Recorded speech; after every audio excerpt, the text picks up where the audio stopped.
Well, hello, everybody. It is Wednesday, the 24th.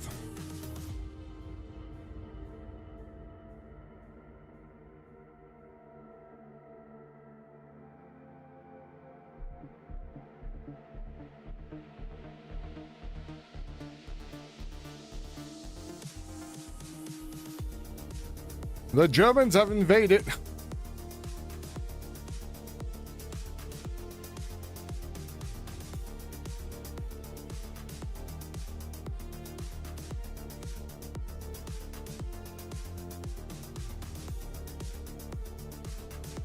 What's new? That is the question at hand.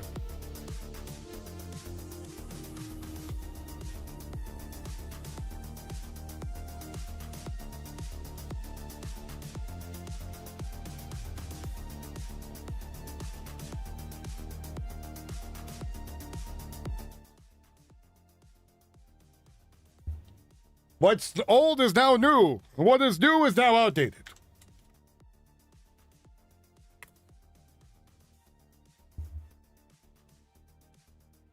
Kevin, has got the shit shook out of them today? I need to check on my family then. Not Venezuela, but California. They like their drink shaken, not stirred.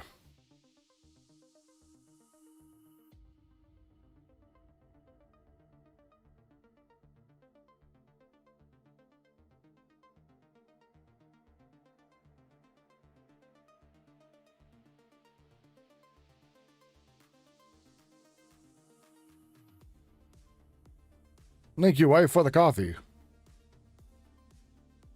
Breaking! Buildings have collapsed in San Bernardino Parish in Cascas, Venezuela, following 7.1 magnitude earthquake, according to the news. Oh my God.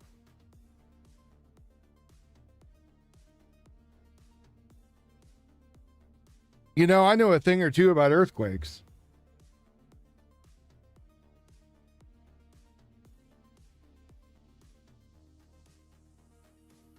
I know they really rock.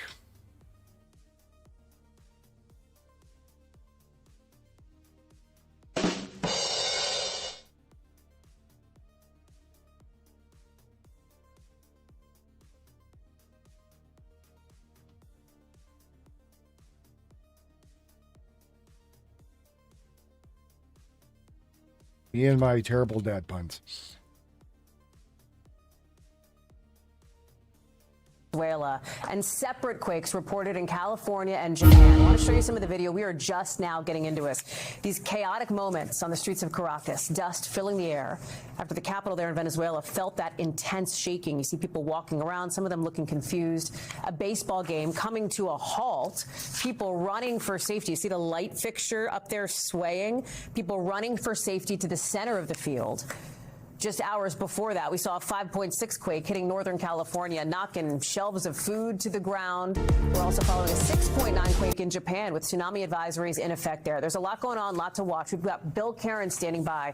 But I want to start with Aaron Gilchrist joining us now, because it seems that the most significant of these is the one that just happened late today in Venezuela. Aaron, what do we know about the possibility of any injuries, about how people are doing there? Less than an hour ago, this happened, Hallie, and at this point, there aren't any reports about any serious injuries or any major damage having happened here. But obviously, a 7.1 magnitude earthquake is a major earthquake, and this was one that happened a little after 6 o'clock Eastern time, apparently in the northwestern part of Venezuela. So putting it very much near the coast of Venezuela, the Caribbean coast of Venezuela. There are reports that there could have been some of the shaking felt in parts of Colombia, and as you've been saying, this video that we're seeing now out of the Caracas area, which is more than 100 miles away from where we believe the epicenter of this earthquake was, and still we see the shaking. You see people who felt that shaking running into the streets, getting reports about buildings with cracks potentially in some of these buildings. We've been hearing reports about bottles being knocked off of shelves in stores in this area, and obviously people very much concerned about their safety running into the streets trying to get to safe spaces spaces, potentially to open spaces in case there were any buildings that might collapse. And again, at this point, an hour after this earthquake happened, we are not getting any reports about any buildings that have collapsed or seen any major damage or any reports about people having been injured. Hallie, there are alerts that have been posted by the National Weather Service in this country about the potential for tsunamis in this area. An earthquake of this magnitude near the coast could potentially send waves to neighboring islands into the Caribbean Netherlands, into Aruba. There are reports about advisories at least being posted for Puerto Rico and the U.S. Virgin Islands to be on the lookout for potentially tsunami waves. Hallie. Aaron Gilchrist, we'll look to see if we get more video coming into us too. I know our teams are on top of that. Aaron, thanks. We thank you for watching. And yeah, 71 earthquake. It's 7.1. It was a 7.1 earthquake.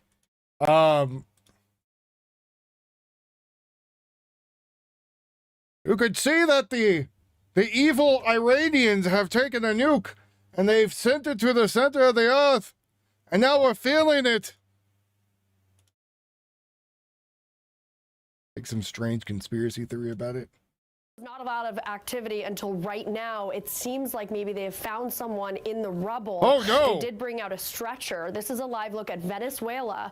A magnitude 7.5 earthquake struck just 40 seconds after a 7.2 rocked the area. As you can see, there are collapsed buildings and homes. Authorities are still warning about aftershocks.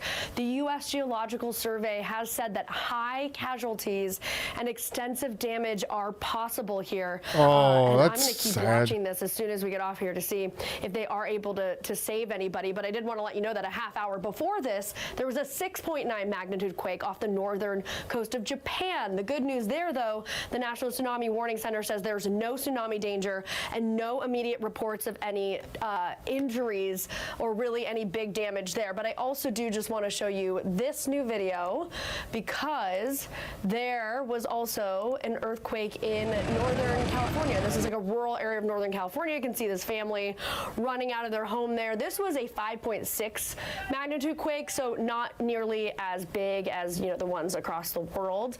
But I'm hoping that I can move this everybody. video. Still working out the 3 new live quakes. death situation, everybody. But I do 3 want to show quakes. you the video of the store. 2 in Venezuela, 1 in California, 1 in Japan. So I guess 4, technically. This will play for you here because that's always very interesting to see. But I probably didn't time this out right. Good thing is, in California, it was only 5.6, so there's no major damage or injuries there. It's still such an active day. It is kind of crazy Really? back here. Yeah. All right, Wes, thank you. All right. And she's navigating the live desk very Doing well. great. Yeah.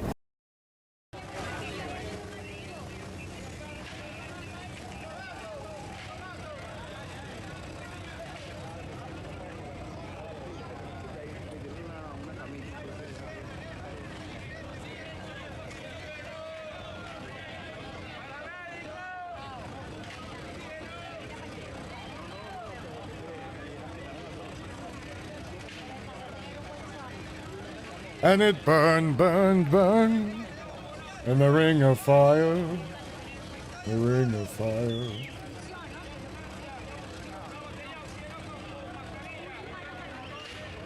It does seem the Bellrog is quite upset at the moment, yes.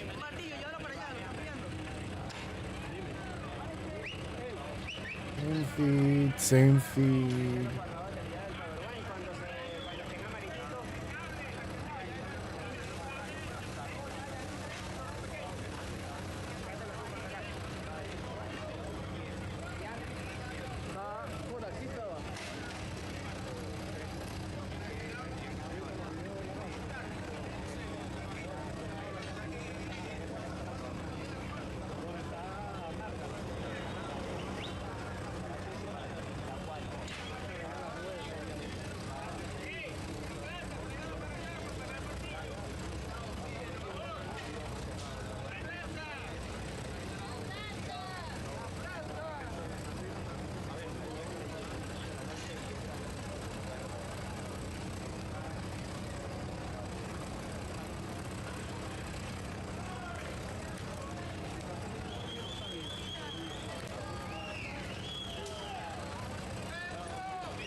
Hello, everybody. I think Tio got himself one of those AI girlfriends, and that's why I haven't seen him recently.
So I'm looking for stuff right now about the earthquake and the Venezuela. As you can see, it's pretty bad what's happened. Multiple buildings have collapsed. There's people trapped in them. I'm looking for more of that right now. Again, viewer discretion is advised because I have no idea if we're going to see them. Like, here's an arm of someone.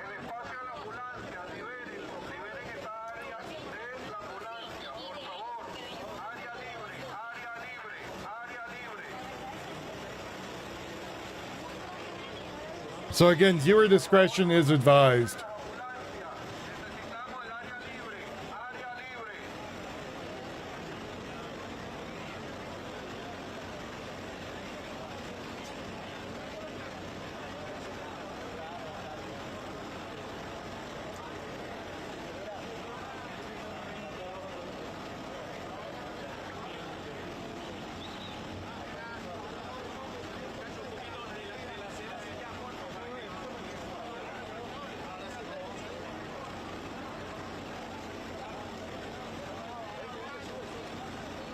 Trying to dig through and not find like old feeds is a pain in the ass.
7.1 earthquake hit, followed by another earthquake.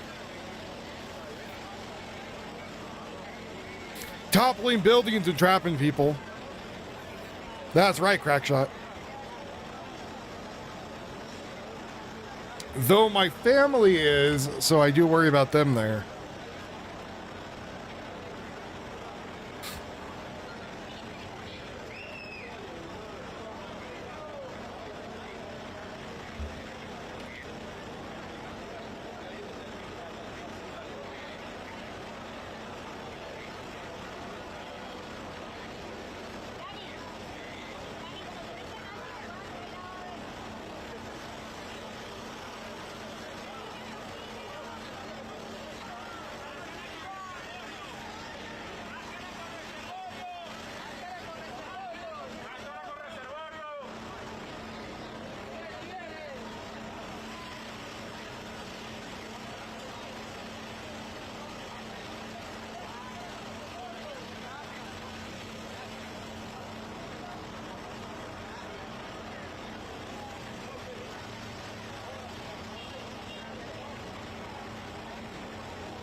So apparently there's a psychic with 24 million followers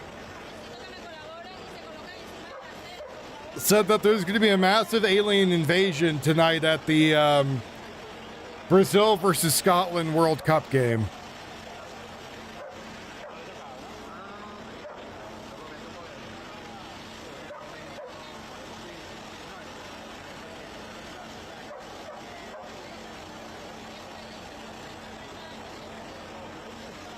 Hi, Bez. I'm here too. I'm just looking for stuff going on. So what you're telling me, Crackshot, is her prediction was not right.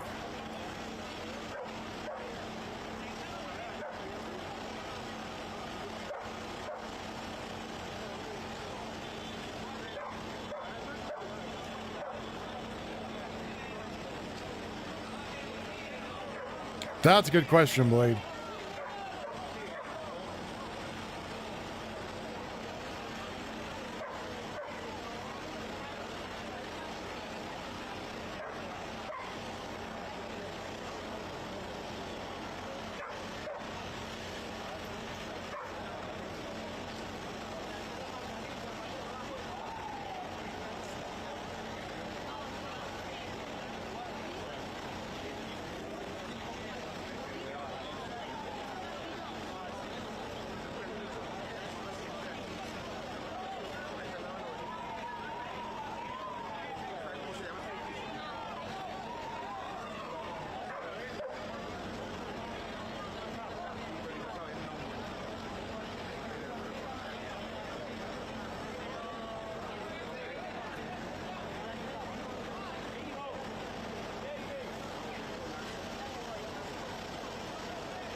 That's what the aliens are saying too, Bez.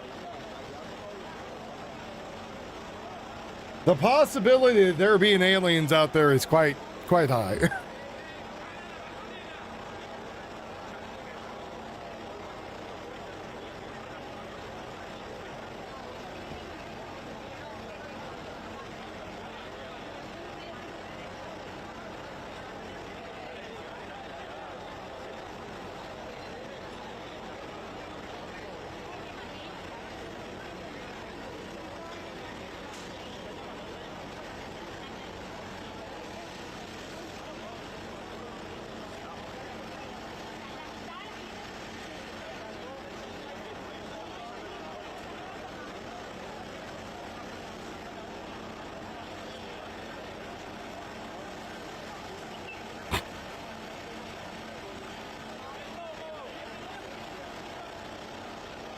Before and after comparison of the hotel, I guess that was the hotel La Guerra Venezuela, following back-to-back magnitude 7.5, 7.2 earthquakes that struck shortly after 6 p.m. Marksman made a very good point that this is a very good time for the people to rise up and take out the government. Can't say I blame them.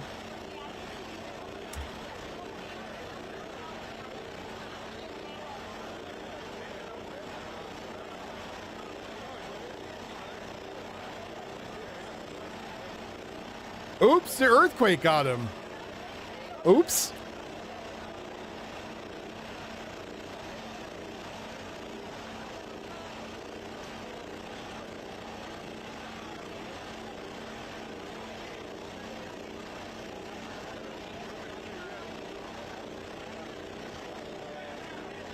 By the way, the Antifa cell has gotten 100 years in prison for what they were trying to do.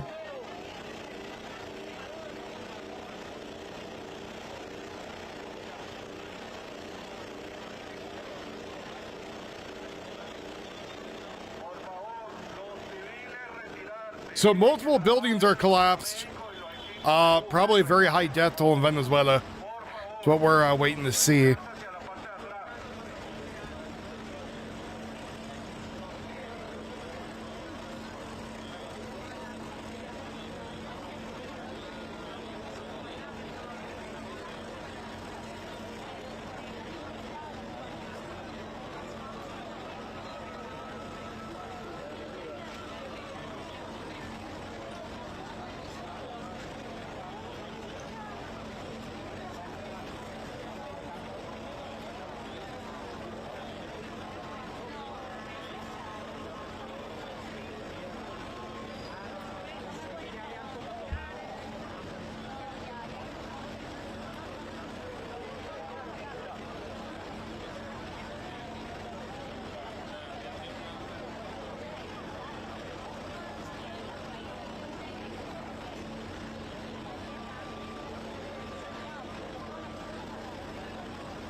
You fallen? Oops, my penis fell in the black paint. Oh no.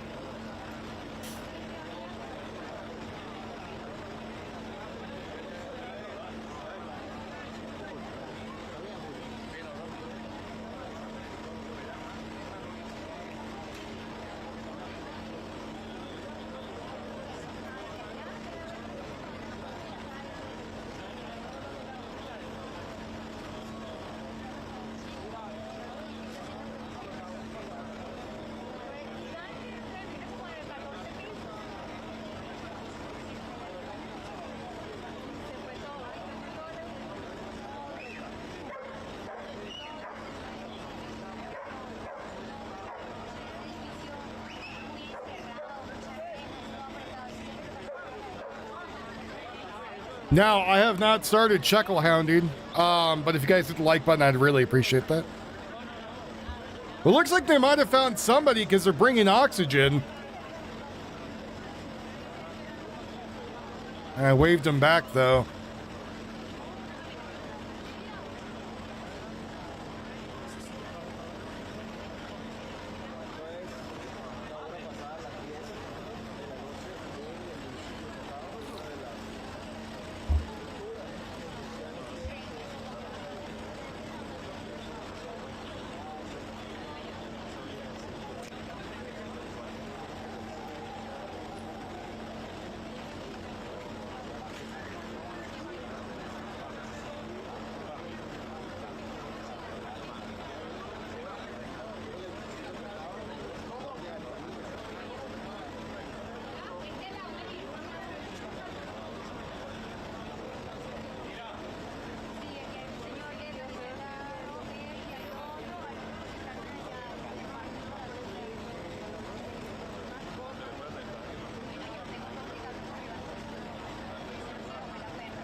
Apocalypse pudding?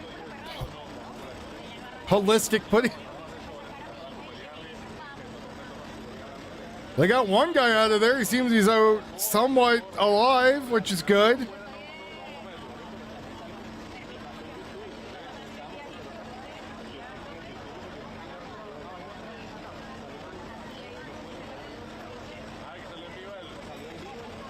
Oh, good. Yes. Yes.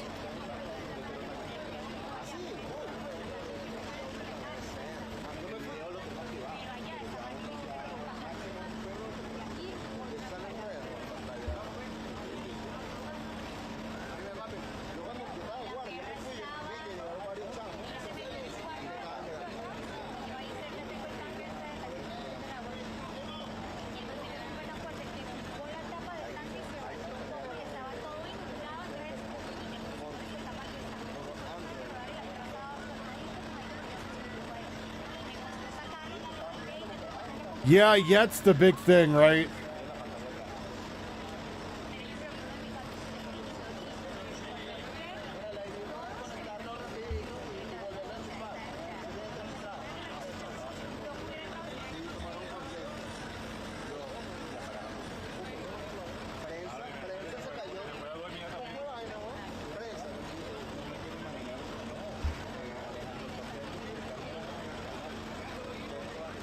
Tomfoolery, you say? But luckily, again, it looks like you got somebody out who was alive, surprisingly.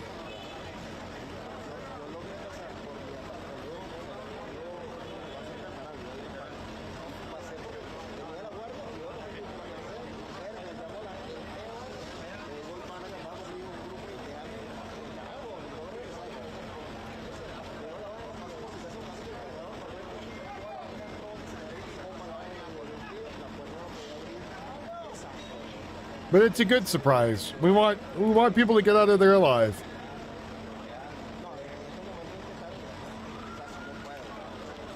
So let's give you a before and after next to me of the hotel.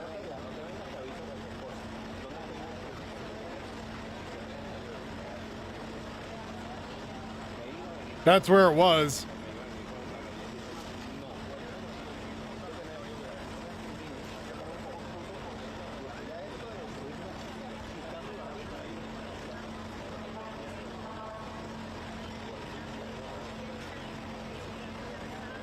Yeah, I got to get $500 before July 4th, by the 3rd. Otherwise, I won't be able to go visit my family for 4th of July. So that's my goal.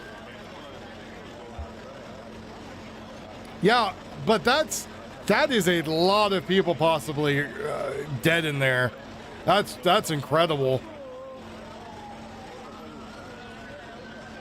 Thank you to Marksman for sending it over to me.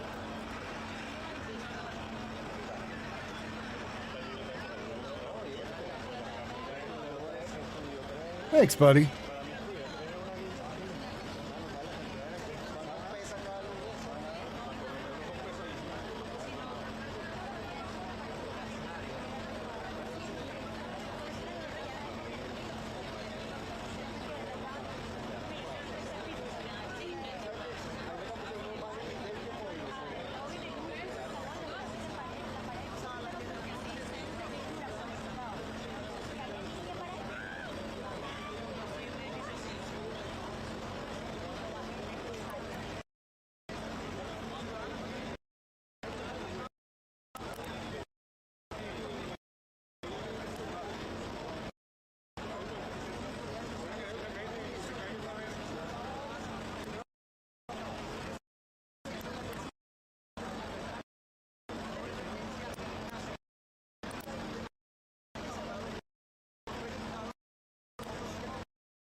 Oh, audio's killing me. Yes, I'm well above sea level. I'm 5,000 feet up in the air. And I'm also not in California.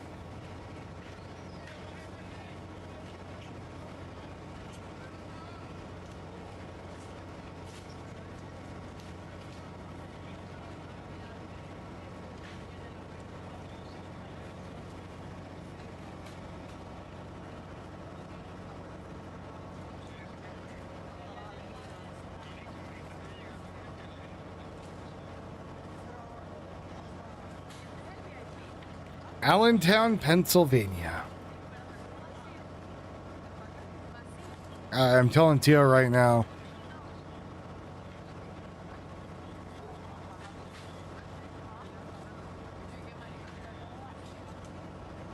Que por favor no se acerquen y por favor desalojen. Entonces, esa es una de las zonas. Oh God, marksman, don't look, it's a Hilux.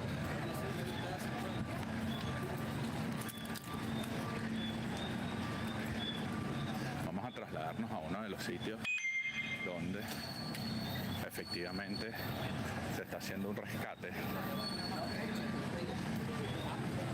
de una estructura colapsada. Aquí está una de las estructuras colapsadas, justamente.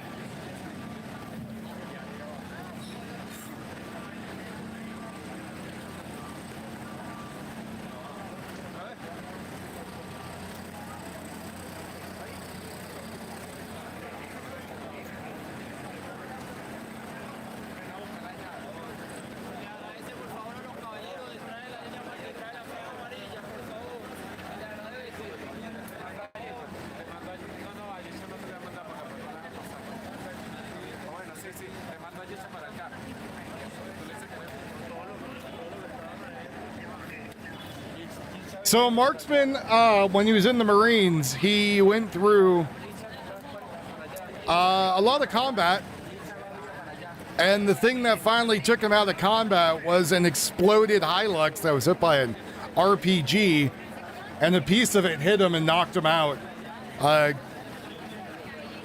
Yeah, I told Tio that it's on fire.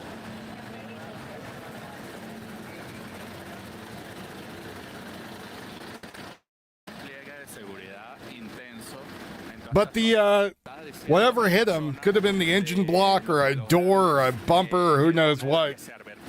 Flew through the air and hit him. He woke up in Germany. Actually, I think he woke up before that, but he had to be flown to Germany.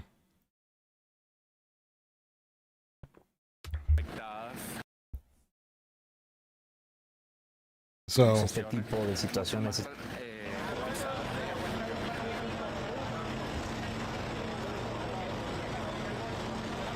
I think he thinks that they're fine trucks, but I don't think he's the biggest fan of them after that.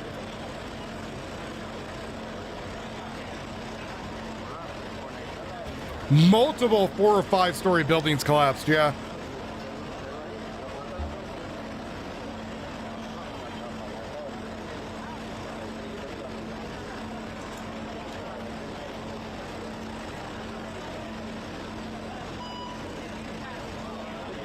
Venezuela's now got fires too.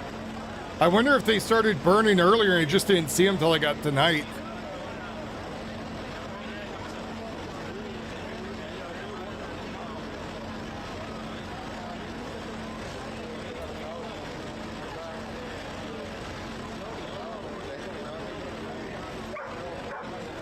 The hell is on fire there?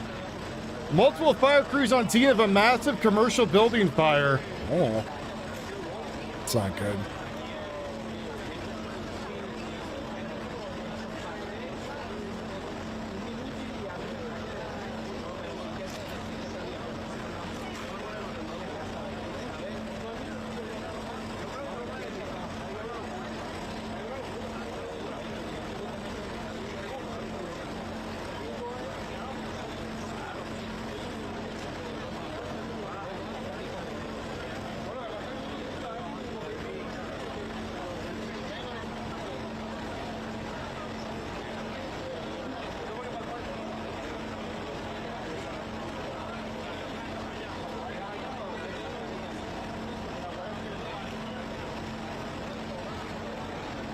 So that's really bad because that's like a furnace right there.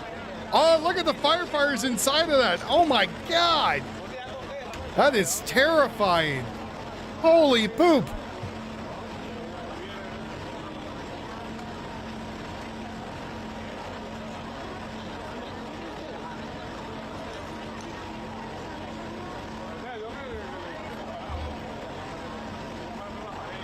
Yeah, that's what I'm saying. Like, their alleyway has to be working like a furnace.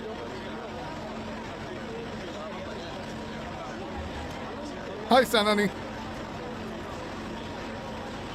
Well, this is Pennsylvania. This isn't California.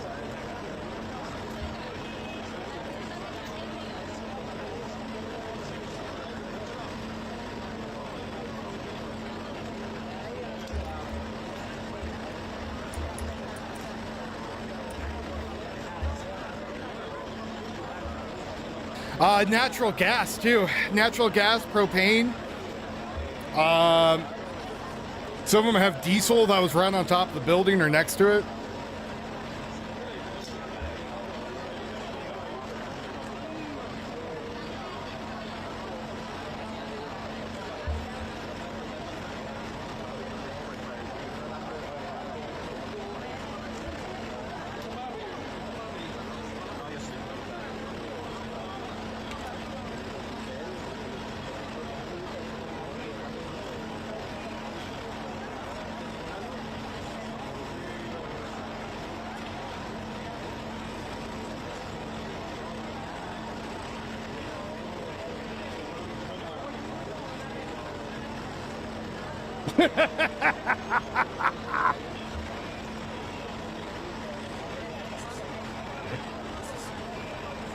I figured you did.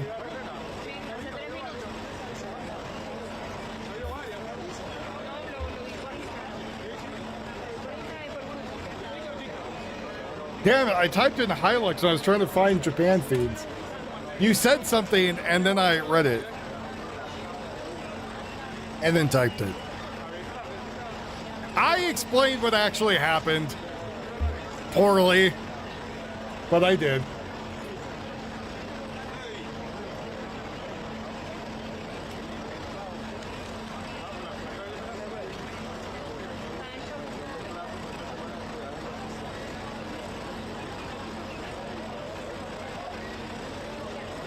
Well, the problem is, I don't think there's anything some of those people can do. Like, you know, they're trying to coordinate and trying to pull off rubble the best they can and not have it collapse further and kill the person inside. Especially since they already pulled some people out who were alive, which is phenomenal that happened.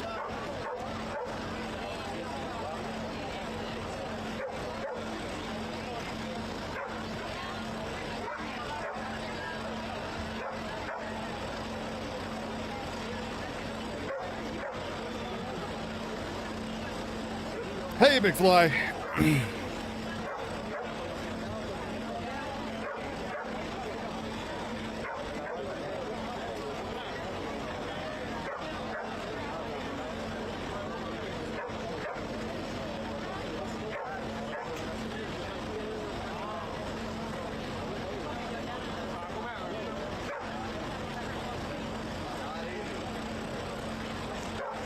What's up, Cannabis? Hey, Larry.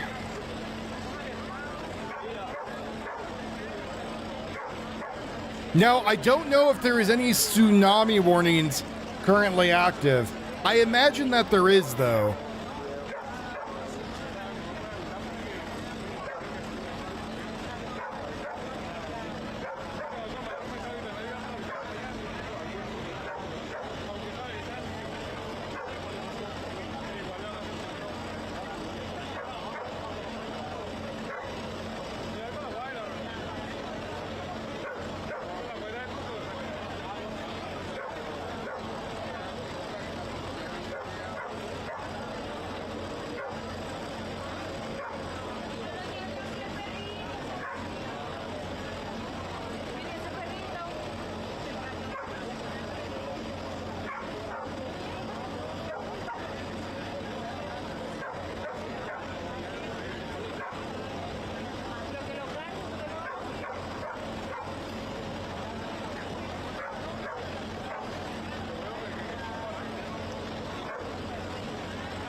Well, the dogs might be trying to help recover people. So, like, a lot of the people standing back, except for the dick with the cell phone, are probably rescue crews waiting for them to, like, be like, hey, we found someone here, right?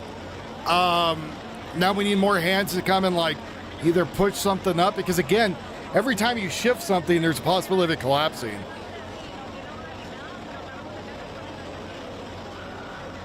And there's like little pockets that people could be trapped in. And you got to get to them quick too, because like limbs could be pinned. As you see there, I don't know if they're moving debris or they're going to try to use that maybe to push in. I don't know.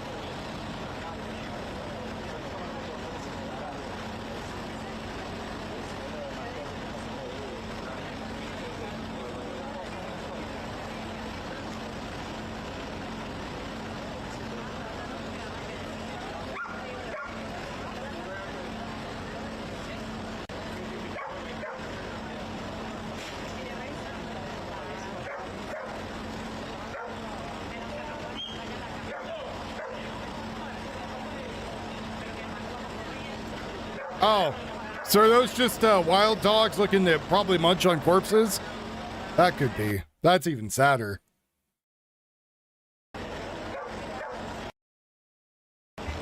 So the only resources they kind of have are just the people who are slumping it out there, looks like.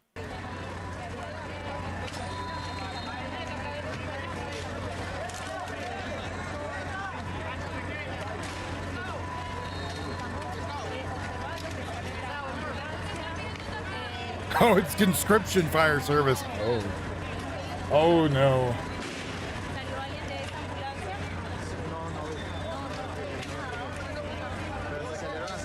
Again, good time to take the government out. Time to change over who's in charge.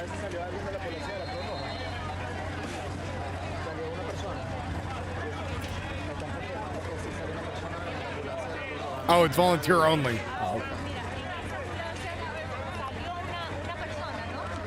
No active tsunami warnings or advisories are currently in effect.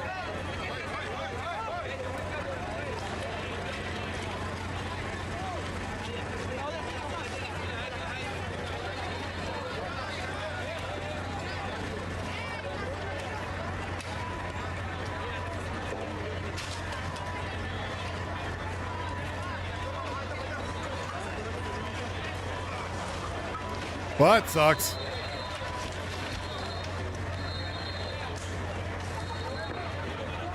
Well, so I guess it's really a miracle that they found anybody alive and didn't accidentally move something and crush them.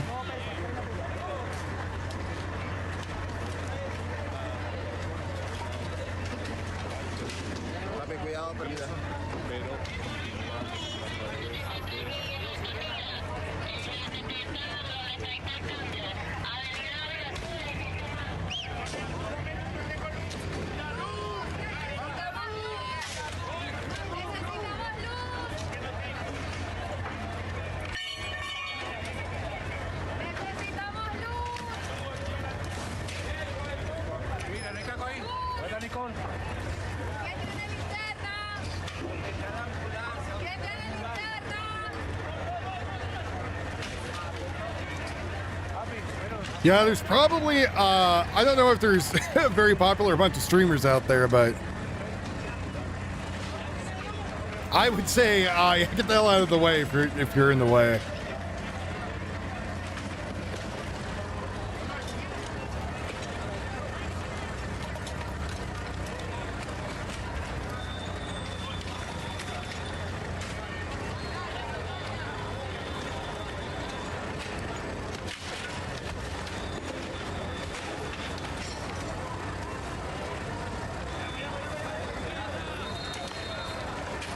Is it true in Australia you can have more than one wife as long as 3 are Aborigines?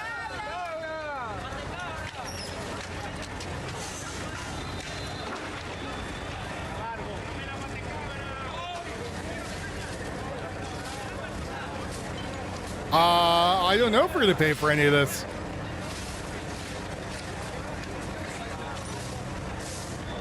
Yes, you're a testament to that.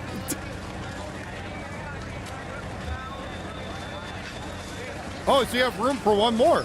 Oh, nice.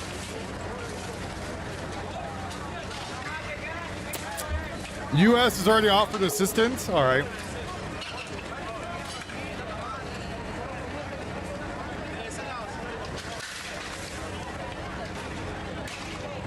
Why is the assistance a bunch of Marines? Why are they assisting with getting rid of the government?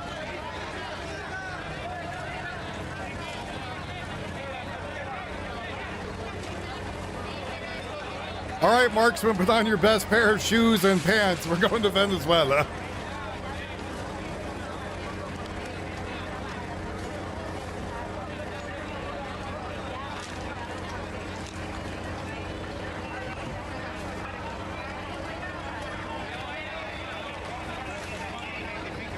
We have your president, right? You want this guy back?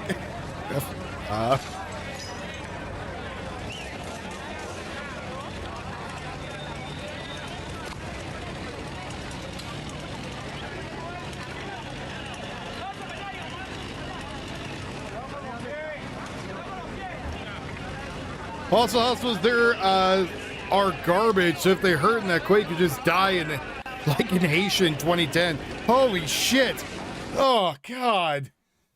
Same way they rescue you, there's a possibility you're gonna die anyways.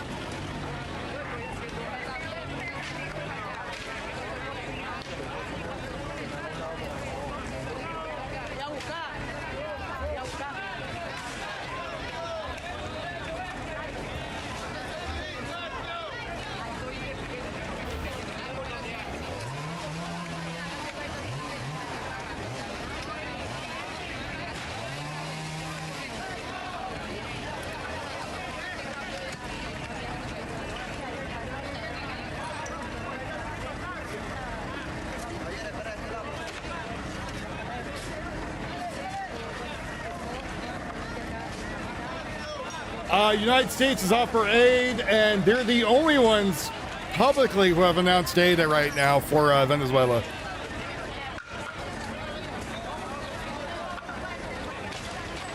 So an aircraft carrier hospital would be better than the current hospital. All right.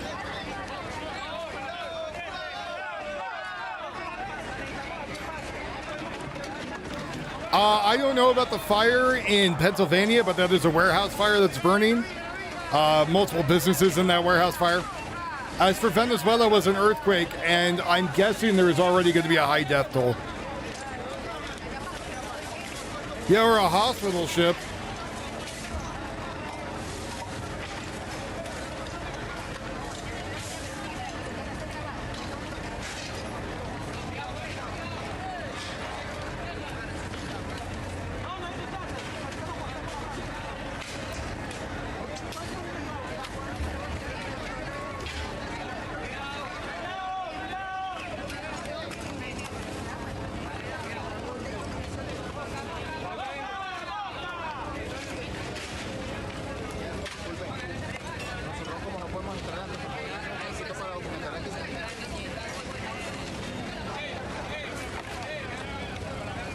Jesus!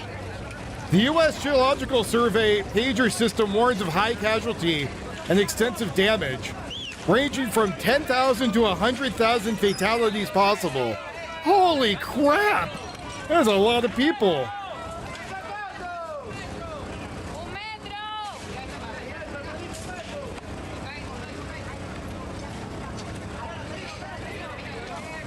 So we'll see what they say at the end.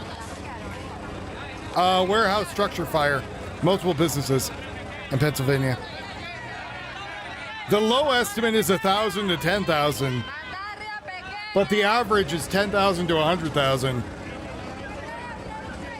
That's the prediction.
But again, like they had the firefighters between two buildings, and all I can think about it's like a furnace, right? Because you have heat trapped on two walls, plus air able to get in from two sides. Multiple warehouse fire and businesses.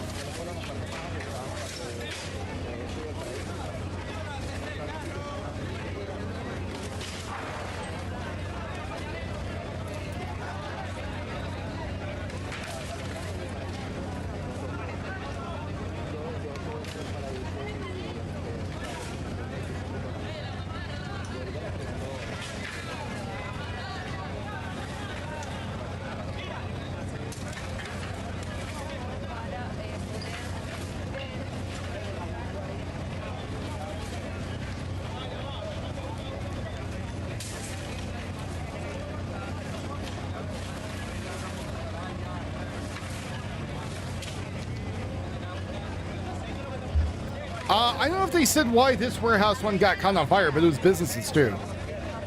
I mean, there could have been a hobo when they're trying to cook some beans and lit the place on fire, all we know. Yeah, Venezuela is prone to earthquakes.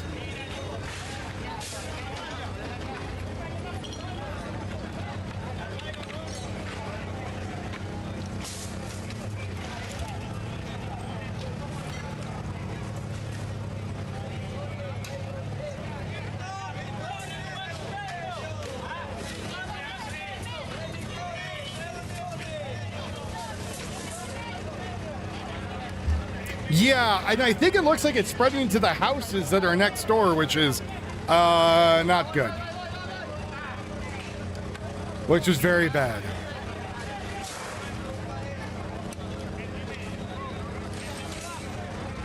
I don't know if it was Jewish lightning or not. I have no idea.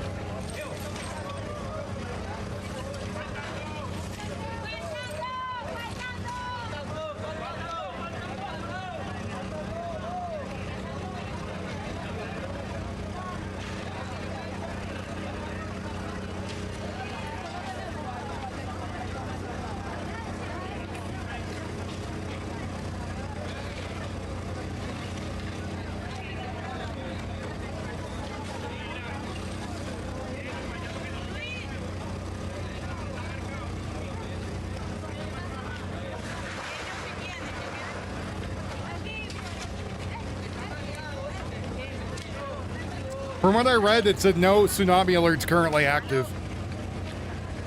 They want it to be a surprise.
Yes, Japan's actually behind me.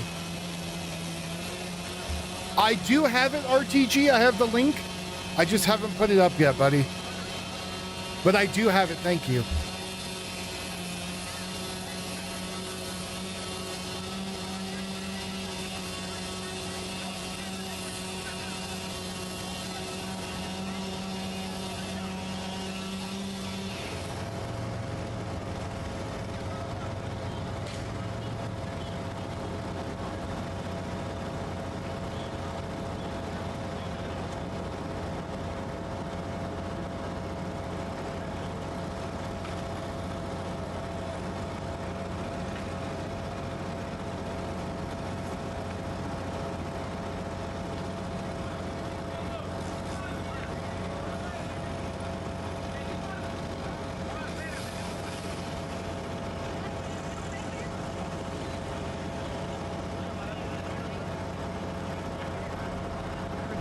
Network just got bigger. Switch to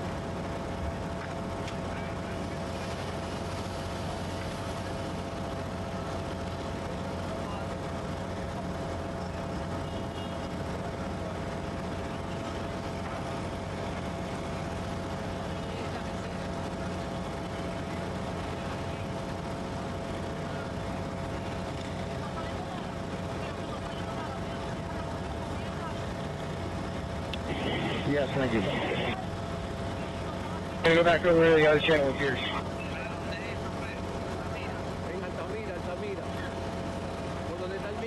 They might be grabbing someone else out, number 2.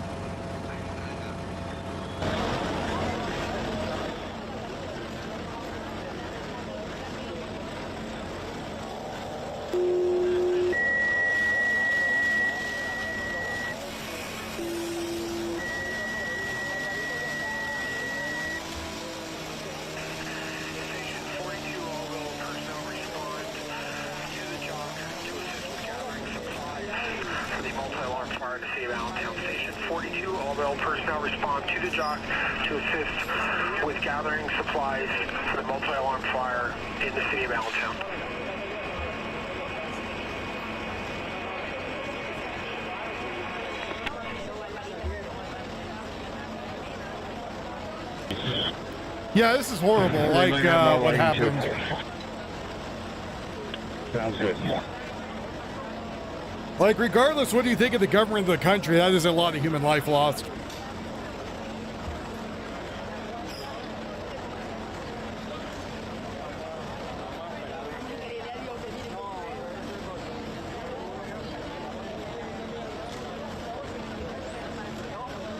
$14.8 from 9.5.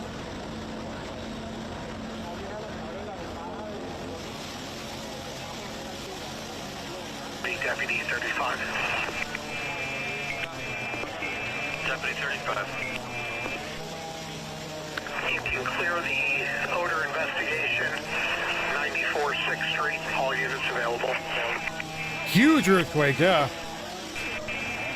Okay, Deputy 35. It's under control.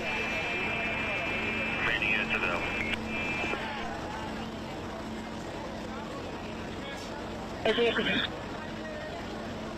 I copy the exposure away from the natural fire breaks.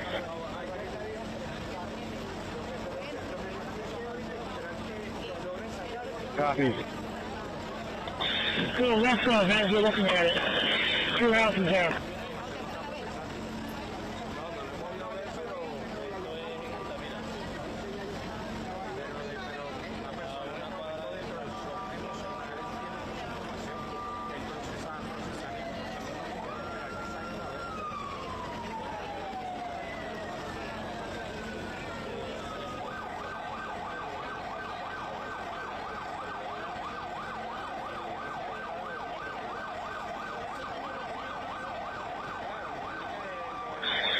Inside.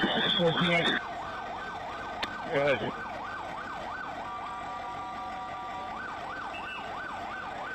Listen, get out there. We're going to see guys and come and supervise and leave you.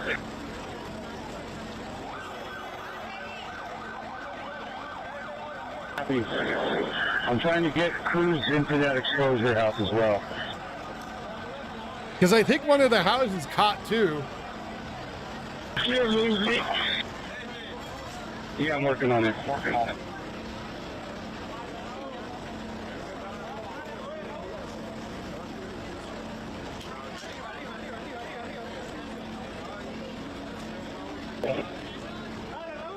Do you know the location of any of the air trucks?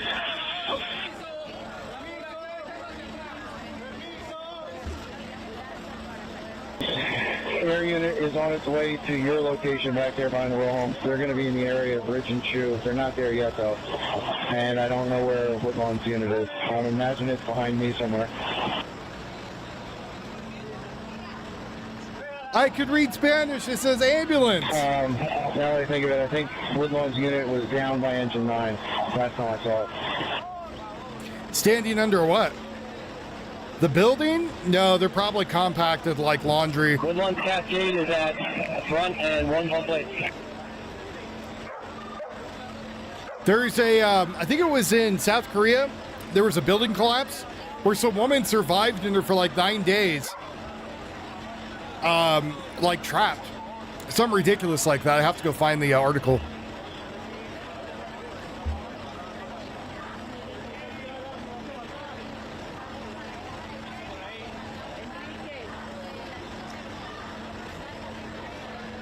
Might have been longer than 9 days.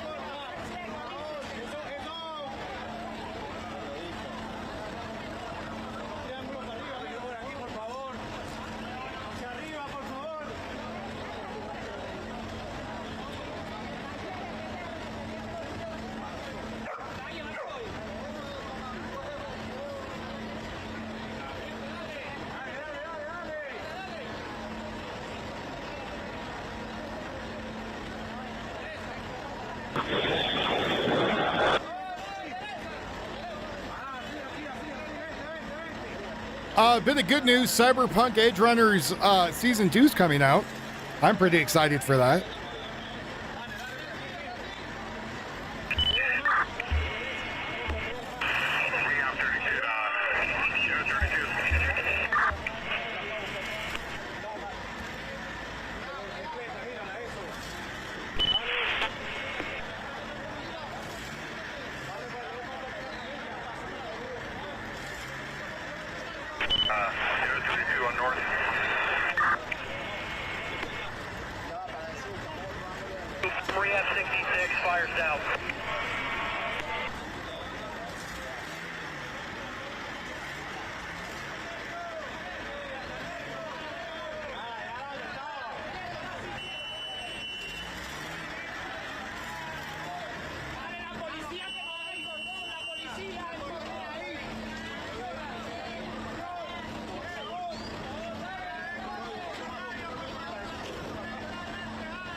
Command 240.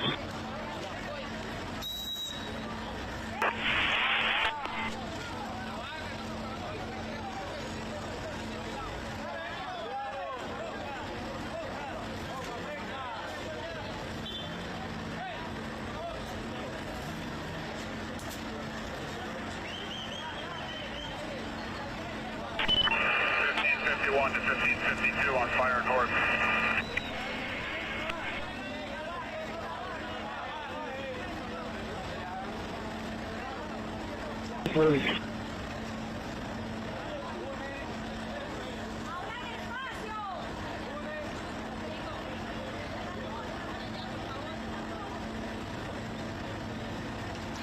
Well, as long as it's active, that's good. It's when it goes dormant, and then all of a sudden it just lets go randomly. You have the county's roams in here.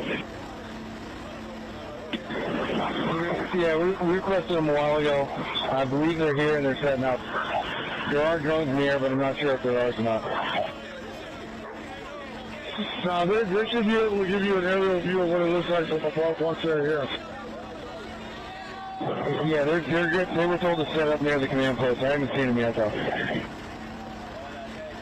Alright, copy. We also have county communications unit here as well. County over 46 to 48.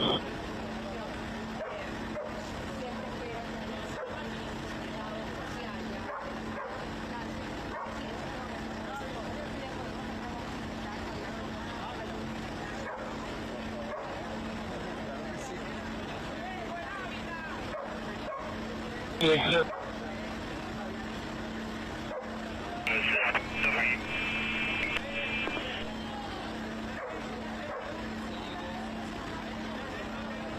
Guys.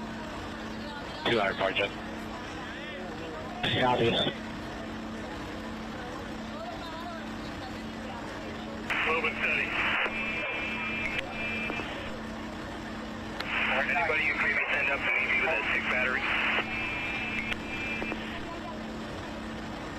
Stand by.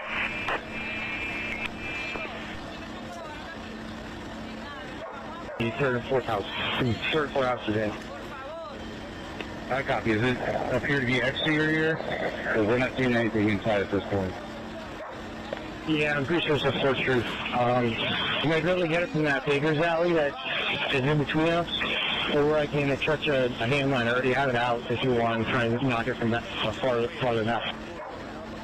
There is always work on getting the hand line there to supervise that. there is always a possibility of aftershocks and another earthquake. Copy that. I'll have the 9 crew and the 14 crew with me. Minus 14A. All right. I also have the peak of one of the houses, third division, on fire, but it's all exterior. But I'm pretty sure I can knock most of it from here. This is Baker's Alley right here. I copy. That works for me. Oh yes. All right, you'll be the command, and I'll be the safety guy for this.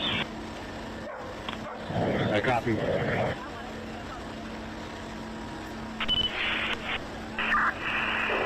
2, go ahead. Hey, not sure if you're aware, but there's lots of manpower standing down on the Charlie. If you're looking for manpower still, I'm not sure.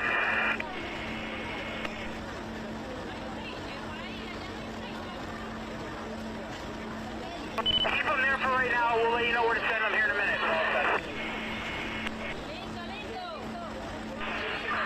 You were unreadable with that. Keep them there for a minute. We'll let you know here in a minute where they're gonna go. Copy that. Com Center Battalion 2. Go ahead, County. I don't know if you have a location of where somebody might be, or whoever that was, by the manpower pool. I need somebody from Engine 80 and Tower 56 to move their rigs at the request of Key 78. I think they're having some issues getting units into the scene with the way they're parked. Okay, give me those 2 units again. Engine 80 and Tower 56. They're parked on Front Street between Liberty and Gordon. What's up, Gina? If the chase pops up, I'll put one on. But Chief 1.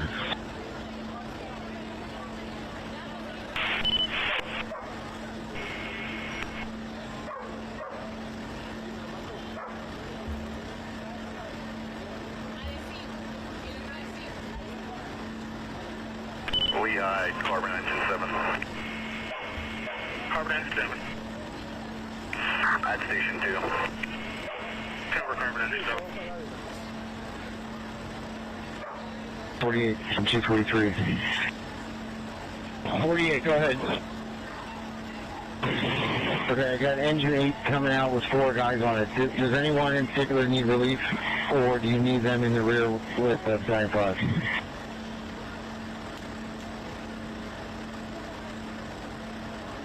In the near future. Maybe just have them stage on point if possible, behind Kawasaki engine, and we'll work from there.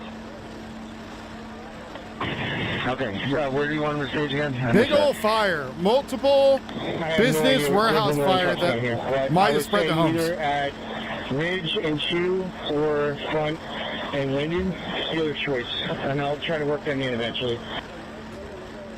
Hey Chief, it actually might be better to keep Engine 8 ready, and we'll just get to Engine 9 here eventually and switch 9 crew over to Engine 8, to be honest with you. All units on Fire Ground 1 working on the row homes. Evacuate the properties now. Yeah, so the U.S. is already was the first one to offer assistance. 548, you want me to put that out to com? I wouldn't be surprised if we're sending a hospital ship right there right now. Because as Marksman mentioned, some of those people's chance to live might only be that hospital ship. 241, 240.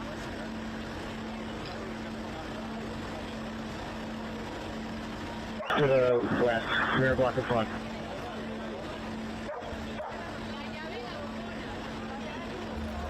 I'm seeing that baby, copy my last. Number 80. I copy. Hey man, that's because the South African plate likes the Caribbean one. Oh. I'm sorry, I need to be more serious. Engine 8 and 243. Stage is front and Linden, standby. Copy front and Linden. Flowing across the street. Hit the evac zone. What help would Brazil offer? Brazil's in no state to help anybody. Structure accountability. Reading a Bucky Boyle Park.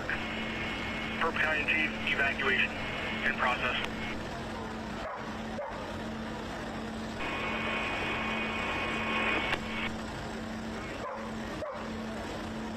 Did you say evacuate the row homes side Alpha on Front Street? Evacuate all the buildings at this time. I copy. Evacuate all buildings on Front Street. So now evacuating everybody around there. Bucky Boyle Park. Evacuate.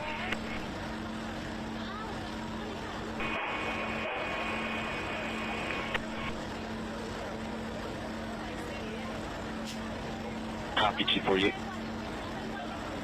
Please put on an evacuation tone for the 300 block Front Street, all the row houses, and put that on fire dispatch and fire round 1, please. No, Brazil ain't doing too great either.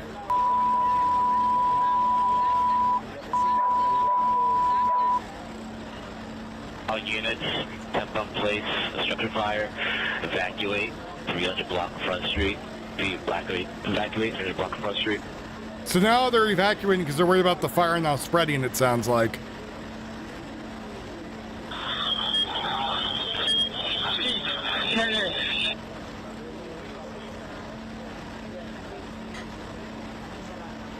All right, no fire, no water first floor. We're going to go look at the section. If we find fire, we'll come out. All right, copy. Just be quick.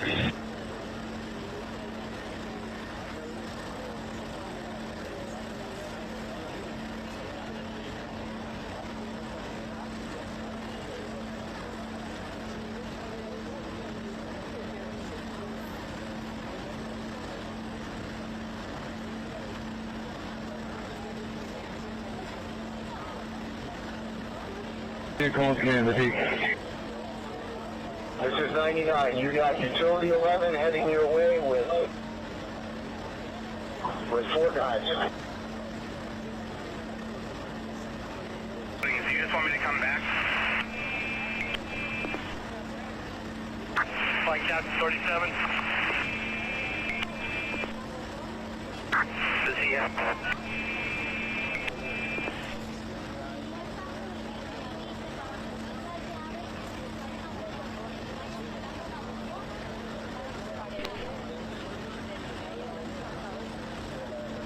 Okay, I'm sorry, what were you coming up here for?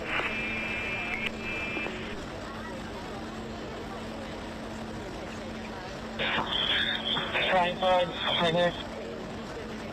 Go ahead. Smoke throughout. Pennsylvania. No fire. We should go one south.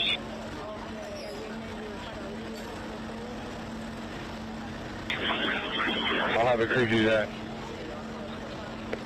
No fire. I copy.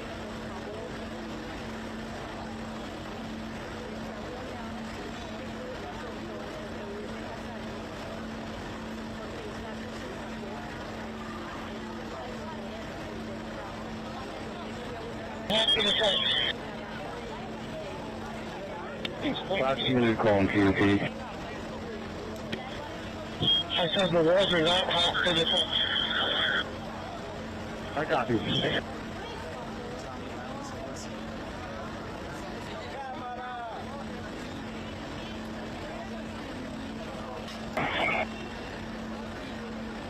But are we good to release the tankers that are standing by? Yes. Okay, we'll clear them all. It's donkey meat. Oh. Alright. We're working on the road evac. What are the conditions you guys see out front so we can't keep working? Former LFD chief Kristen Crowley, that was the Los Angeles Fire Department. To see where we can and can't work at this time, so just stand by and I'll advise where we can and can't work. Has filed a defamation lawsuit against Mayor Karen Bass. Chief, there's a long index already.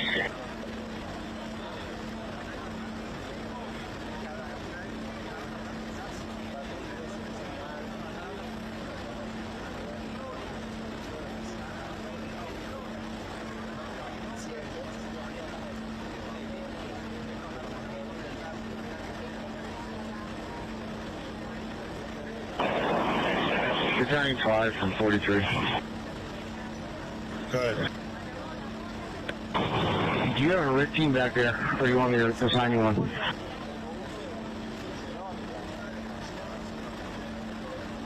Now, we pulled everybody out. I have one crew going in search of which houses are on fire, which houses are not, and then we're going to work from there on out. Well, now it's spread to the houses. On fire.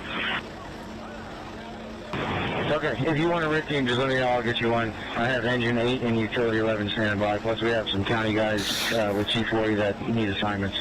But I don't think we have actual RIT team earmarked yet. I'd rather be from local. If you want to send a crew down here, that's just in there, we can have a RIT crew down here. Simple. So they might have gotten someone out. They got a person. All the way up to the third floor. They've already taken the ceiling.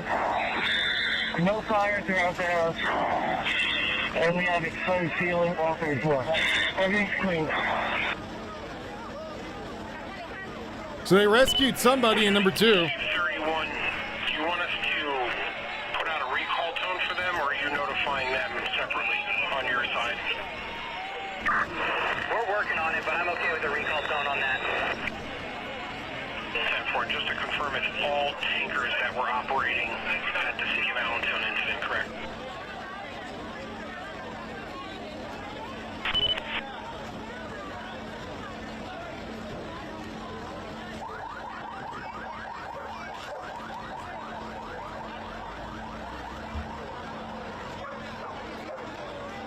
Come in for it.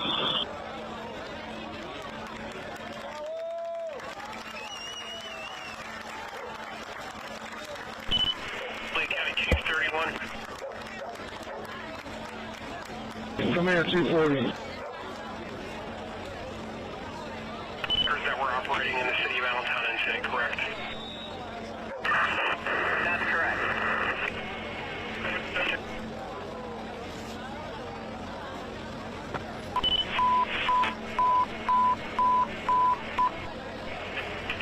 Lead County to all tankers that were operating at the City of Allentown fire incident.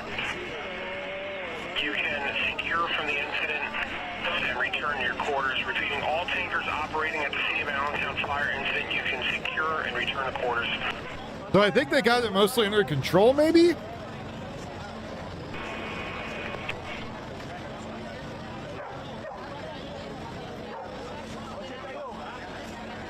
Got 3 ready to go. Crews will leave here, so you say the word, and we'll divide. I copy. You can start sending crews interior to the houses to the south of this opening. We have no fire interior in the first 4 houses to the north.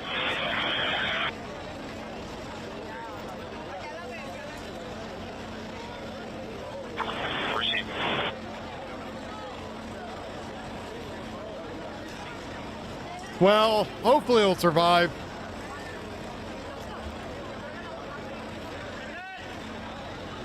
Very touch and go right now.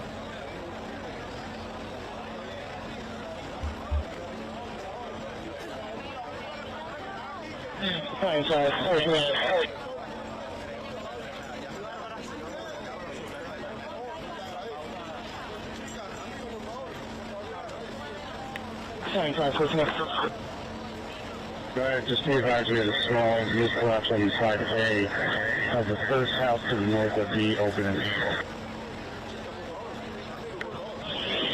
Okay, we have a hose line over there to do something about it. I have a crew going into each of the three most southern hoses. I copy.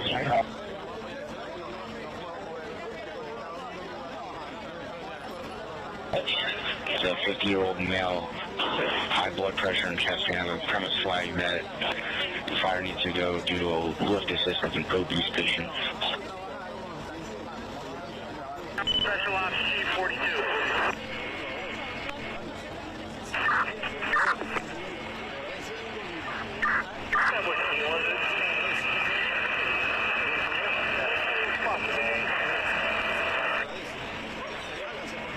Concentrated Battalion 2.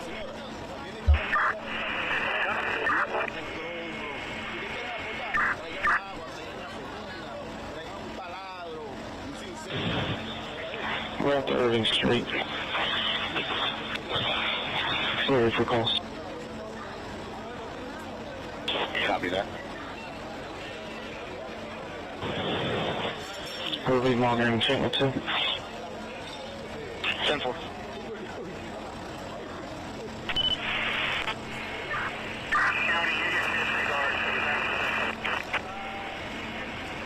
Special Service 29. Okay, we're waiting for soldiers for maybe a second round on this cell house. They don't let anybody back.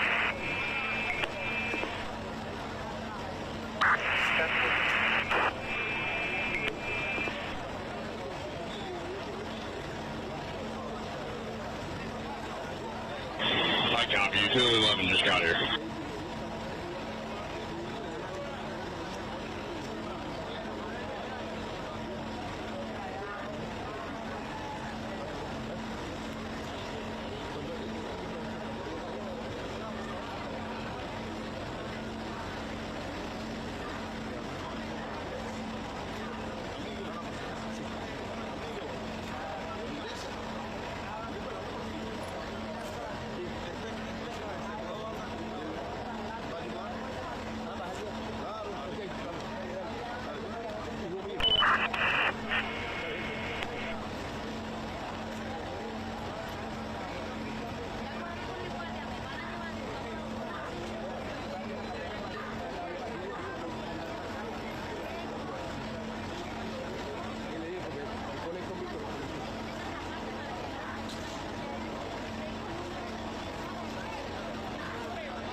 We'll find out. It's 340. Can I call your cell phone? Yes, you guys.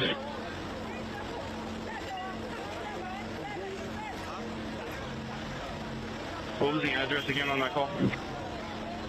847 Constitution Drive. 847 Constitution Drive.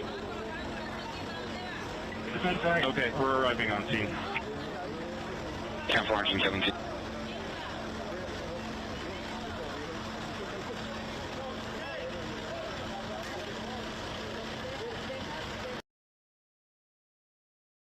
P.O., you send me filler? There is literally a man driving around the fire. Shame. Shame.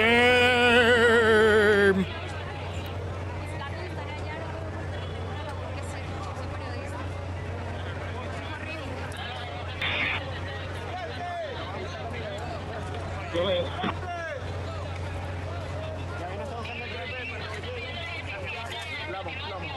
Shame. County Battalion 2. Go ahead, County. Okay, just to confirm a couple things here. You want the portable lights, correct? Yeah, any portable lights that you can bring to the street to help that operation out.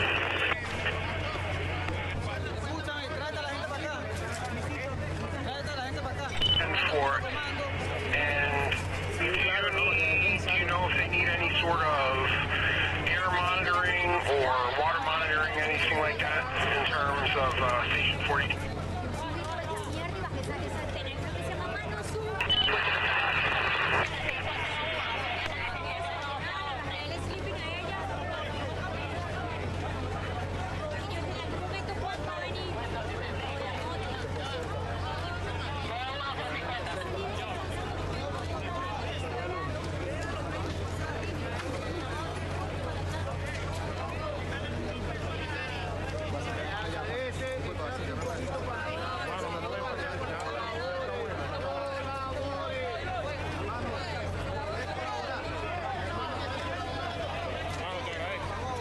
Might have got another person, maybe?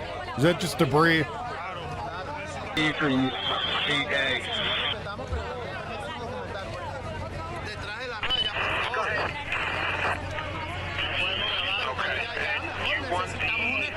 Portable generator from Station 42 as well, correct?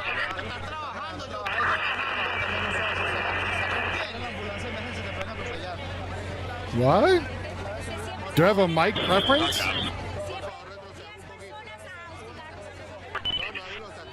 What do you mean? Method to listen into Rumble. Mike, you have a mic preference / method to listen into Rumble. I'm not sure what that means. Like, a mic I would use on Rumble, or like, because I'm going to be listening to it, I'm going to be listening with headphones. I am confused at the question. G43.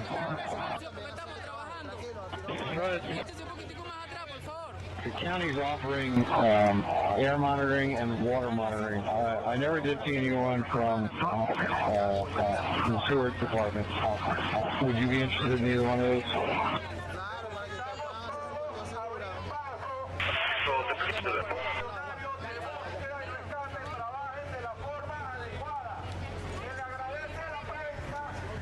To send out air monitoring and water monitoring. Would you be interested in either of those coming to the scene? And I had asked for storm sewer maintenance to come out early on. I never found out if they actually did or not with regards to runoff. Would you like either of those two units to come to the scene to help? Talking about that right now. Thank you. Comm center to command or whoever was asking about storm and water. G43, go ahead. T43, storm, sewer, and water was notified. No ETA for them, but they definitely were notified. 10-4, com, thank you.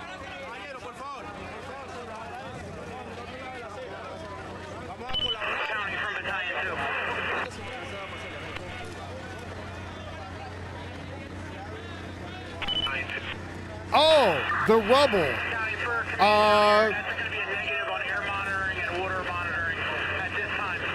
It would be very hard to hear stuff through that with all the people around. You'd probably want some sort of shotgun mic you can stick into the holes that would only pick up what's in front of you and not around you. But you would pick up a lot of extra noise. Maybe a parabolic microphone would also be good. But again, you have to get it, or maybe even like a boundary mic on like a pipe. But the problem is that you have to get air traveling to the mic, and you got to get around all that debris. And so if somebody was like screaming in there, their voice would hit the debris and dissipate. So it'd be very hard to do. 41 on 1.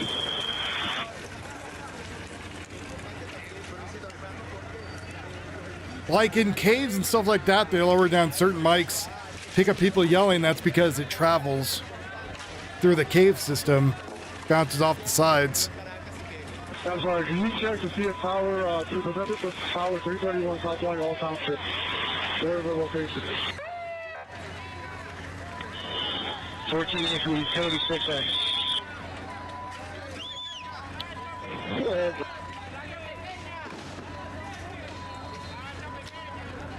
Getting somebody get to the roof.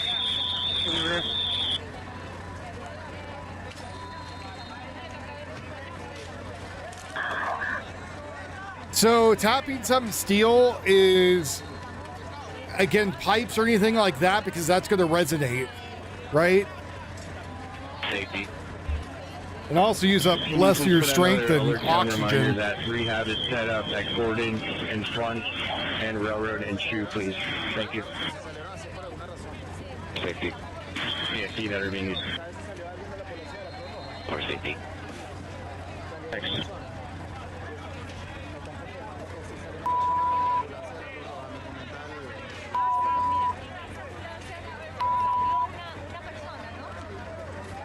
Kansas City fire units, rehab stations are south at Front and Shoe, and Gordon and Liberty.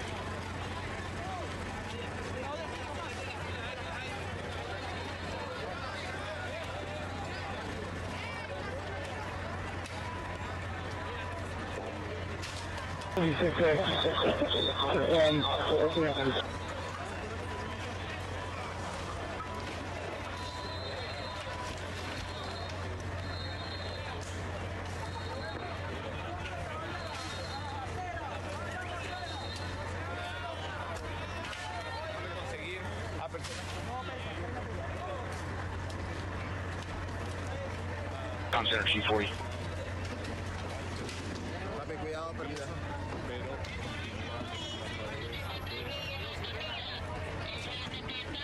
Conference 5.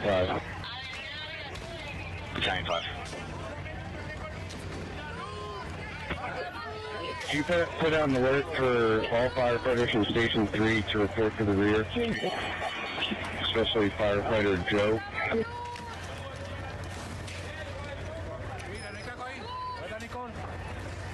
I just sent 3 guys to rehab. Okay, we're anyone from 331, they just advised me they can't find one of their guys. Well, that's not good if they can't find somebody.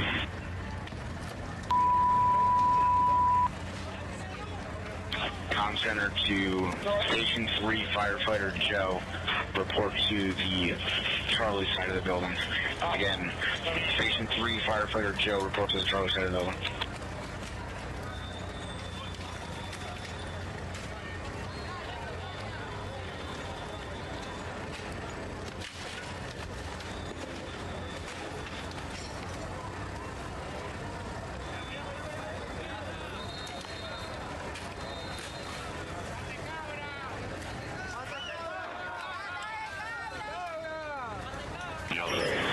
We're going.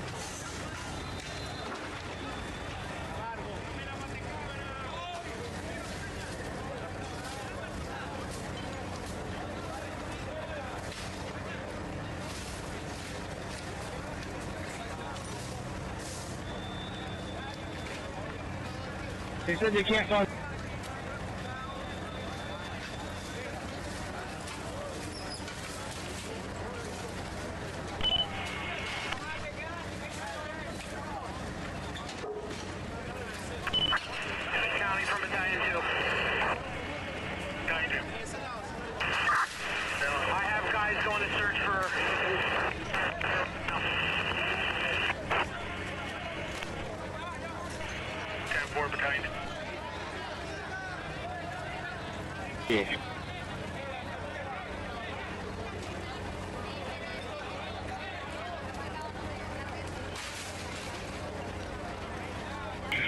small active gas leak, 316, below the meter. Is that the first street side? Copy.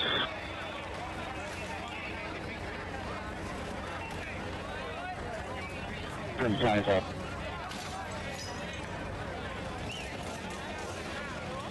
Yeah, down here.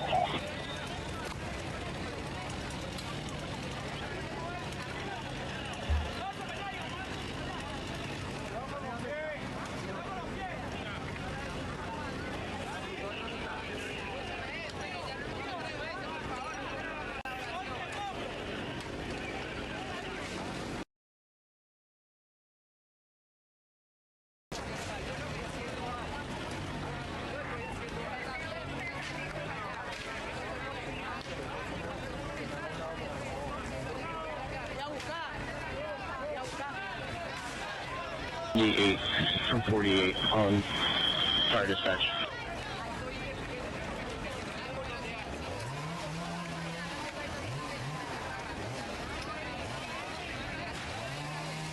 Down to your gas leak. Gas leak. 48 from engine 8A.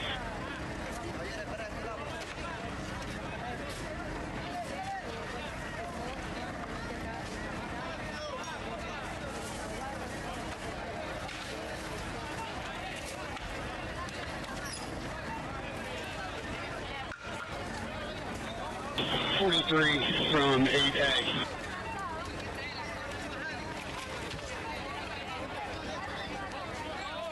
Go to 43.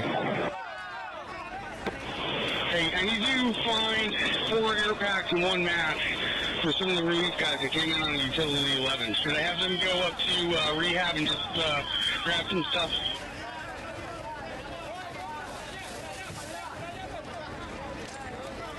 Truck 3 up here. Let me see if there's packs in it. The utility 6 crew, when they got here, they took some packs off some trucks.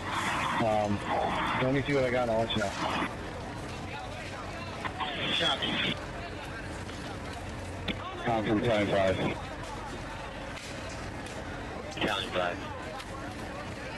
Answer from that firefighter yet?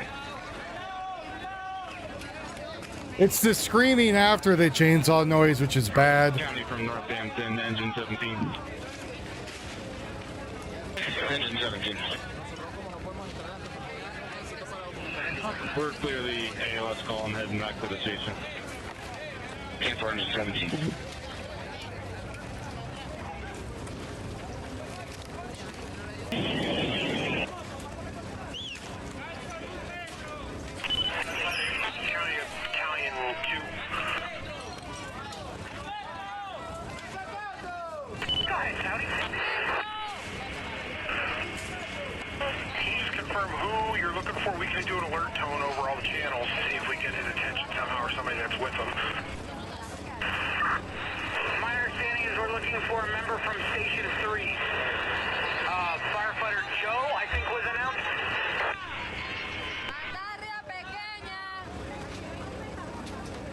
Side A. I don't know if you can get to it from the inside. I copy. Any update on that firefighter yet? I asked Q78 to look for him on the EMS channel with the rehab stations and call me on this channel. Oh, look out. I copy. I'm going to call him back and see if they made any progress. I copy.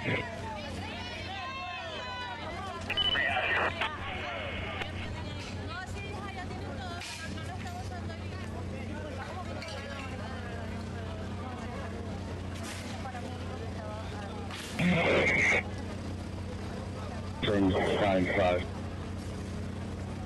Challenge 5, medic 1 is with the firefighter. Thank you. Go back to fire ground 1.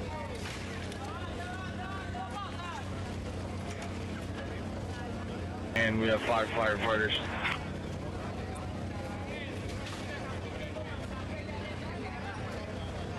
Would you like us to stage with utility 13?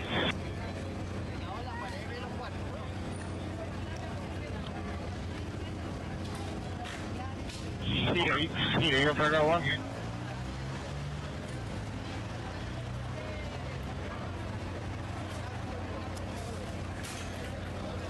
Respond at 742 East Green Street, Crusher, Graham, and Godfrey. That's the thing medic 10 on scene. ALS testing.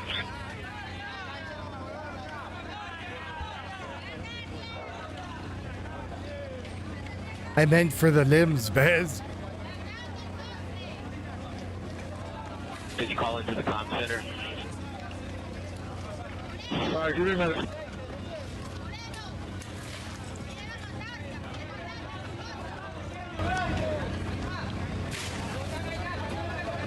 Tower South, Fire 1. Go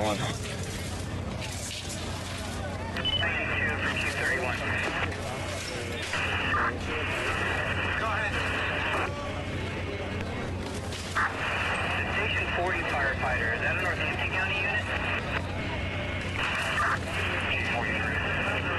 We're unsure right now. There may not be another missing firefighter.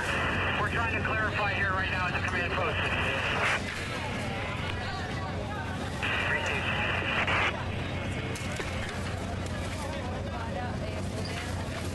From utility 6B. Go ahead, County. I know you're in the middle of trying to find that other firefighter. C-42 called us on the phone. They're about ready to leave the jock with all that equipment you requested. Can you either ascertain or if you know the best route of approach for them to get into wherever they need to set it up? Yeah, it's going to be Ridge Avenue to Chew. Ridge Avenue to Chew is probably going to be their closest access. 10-4 and then stage at Ridge and Chew until they can figure out where to deploy from there. No, Ridge and Chew, that's probably going to be their closest they can get. And whatever they can deploy. Yes, twice now. Down to Railroad Street.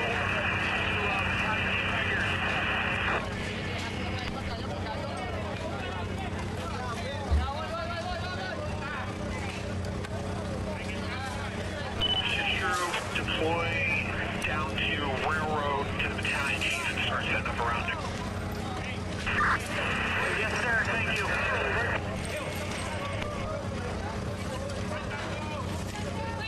Panhandle 4 is on scene on Green Street. Tower 10 is 4.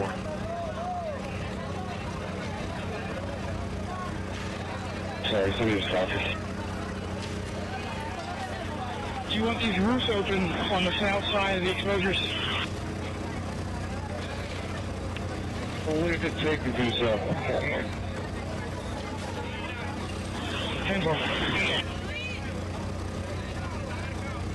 All firefighters have been located. All firefighters fine. All firefighters are located. Nobody trapped in the building, which is excellent news. We're in front of the government signal with smoke.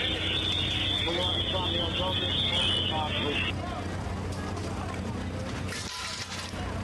County 1017. Go back up to northeast front is available. Goose, talk to me!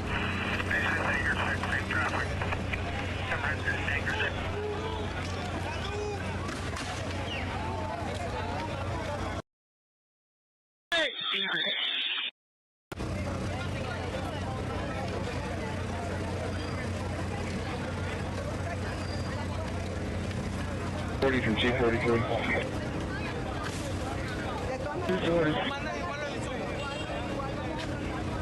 I got the drone here, and we're going to shut down the master screens on our corner just for a few minutes so I can get a better look at the drone. Maybe they had their hands full. Who knows? Like 3 to 5 minutes or so.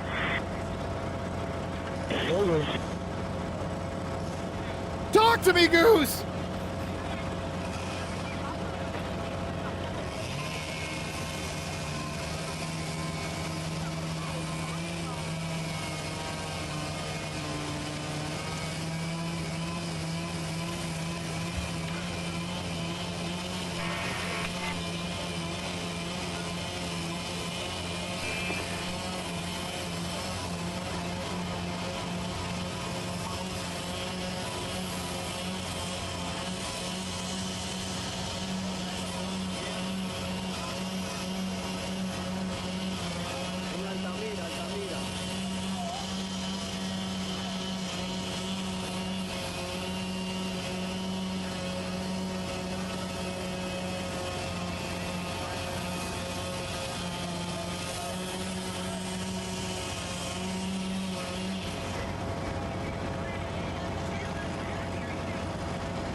7 from ladder 7. They're going to shut the water down. Okay.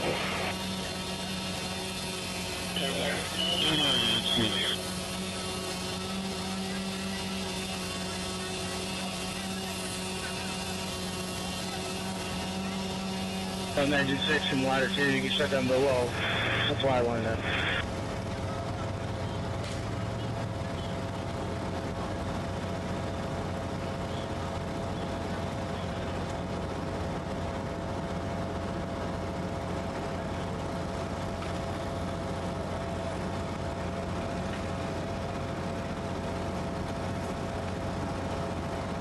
Did you say shut down your supply?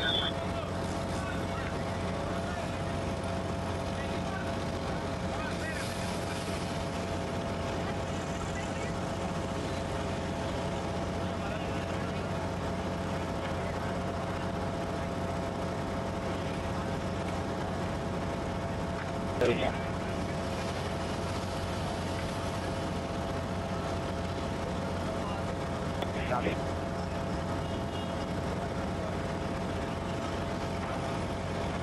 Ready.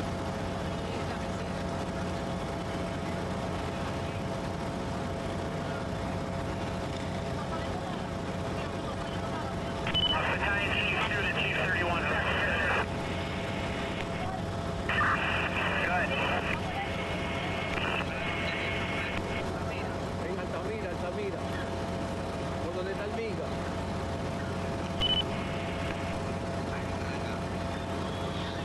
El edificio que... Good, Battalion 2. This is Chief 31.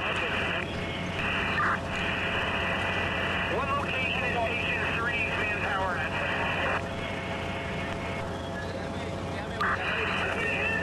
They were to the rear of the home.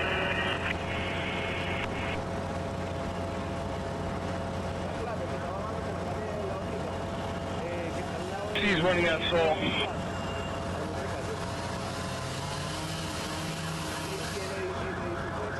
13A, accountability. 13A, we have fire. 14A, accountability.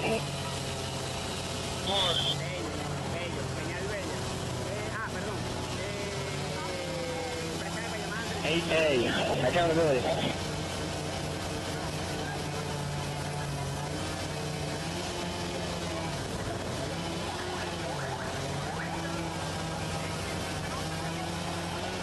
Hey, McAllister, accountability. Go ahead from Jack. Go ahead from Jack. Yeah, Paul. I do. I have all 4 from Engine 8 and the 4 from Utility 11. Copy. 11A, accountability.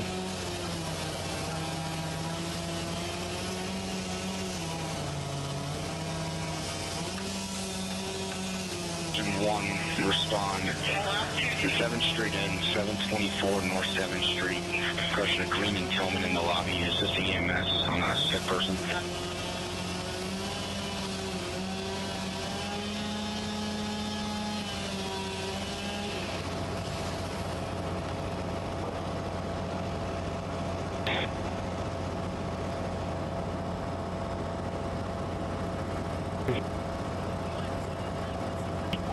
Chief.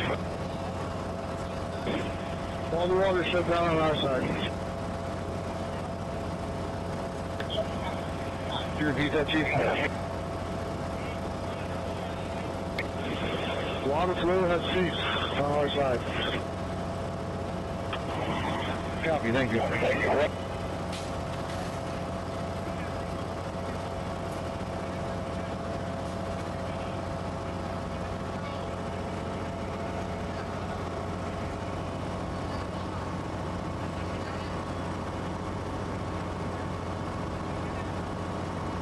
Central. So yeah, we're available if you need us. Yeah, I sent you to EMS assist on 7th Street. However, EMS is advising that you guys can stay available at Central. So yeah, we're available.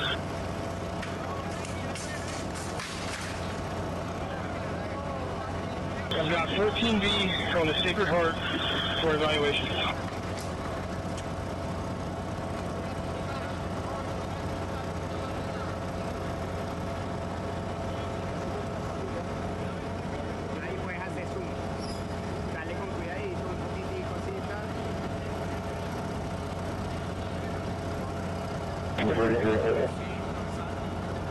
Go ahead, 43.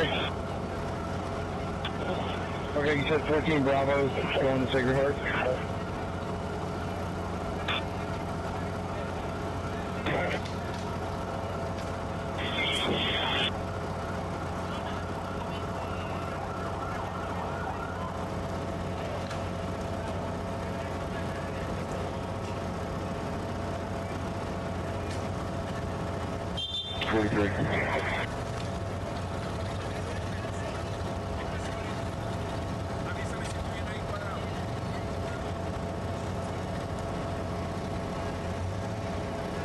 Do you have any county engines back here that we could release that their trucks are available? I have manpower, AFD manpower here I can send to you to replace them if you have anyone that can go loose. Yeah, I was just working on getting 57 out of here to start. And then I was going to start going down the list. Okay, just keep us posted. And do you need me to send any manpower to you now, or are you good? Sorry, could you repeat that, Chief? Are you good on manpower otherwise? Do you want me to send you anyone now, or wait a little bit? You can give me a few minutes. I'm just trying to clear people out back here. I'm sending 57 out, and I'm going to start seeing who else we can get out of here. Okay, that's engine 57? I believe it's a tower ladder.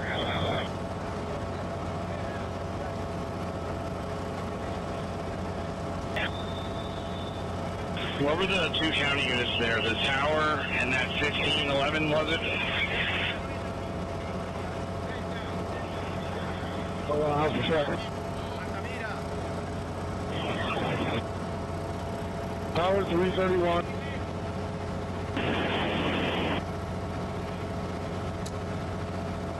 Okay, the other engine with the deck gun was 1511.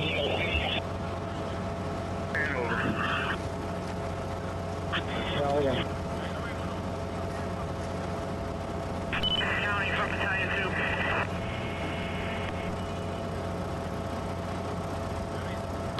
Yeah, they're going to have a hard time. 1511 will have a hard time getting out because the hose is deployed. Tower 3 crew.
Yep, Mark. Yes, sir. We have 4. 10A accountability.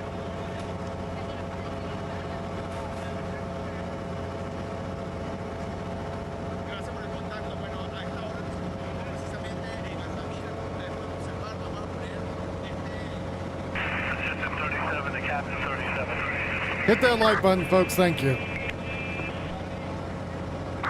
Captain 37. We're all wrapped up down by truck 2.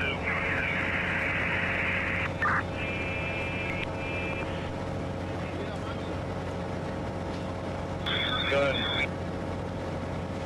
Okay, we're going to be taking first 5 out of service to the other since I guess they don't have an issue with the pipe up at the top where the nozzle is. Okay, is it out of service now or you mean after?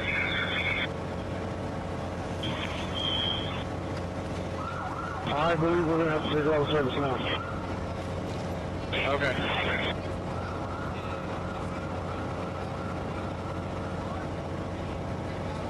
Crap, you know, Temperature engine.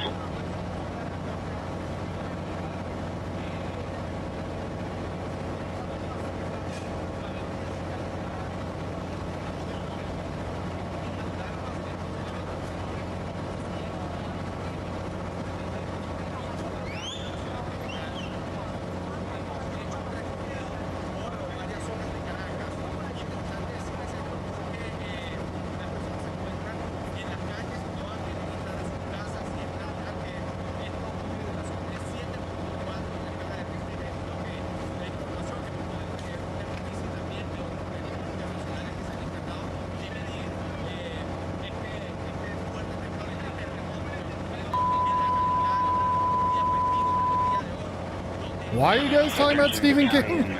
6. Engine 4211. 20 engine 1.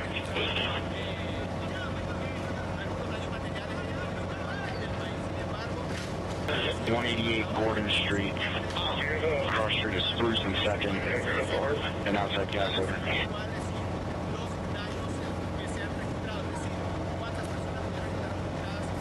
Yeah, 95. We got engine 8 and utility 11 staging. You want both of them? I can meet with 248 in front of... So you get your truck to an engine 9 maybe?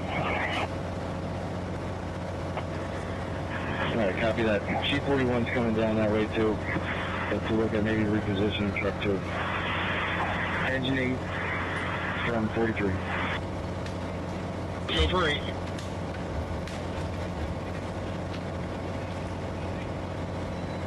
The 11 report to Chief 48. You're going to go to work with Battalion 5's operation at your home. Copy.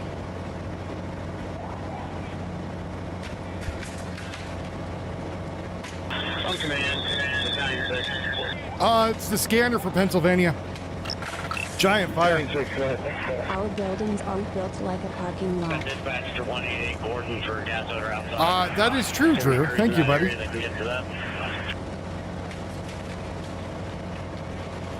Yeah, I can work on that. You know, when I read Stephen King's books, some of his came off just very lackluster. If not, we can respond.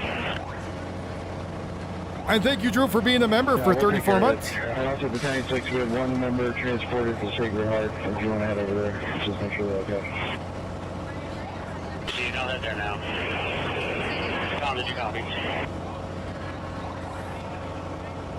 Tom copies. Yeah, come. We'll take care of the 188 Gordon Street. With crews we on to. Tom copies. Day, stage 6. Shut. So me over where you're at when we're done with you. Can't do that. Okay, come out, to me. Shout.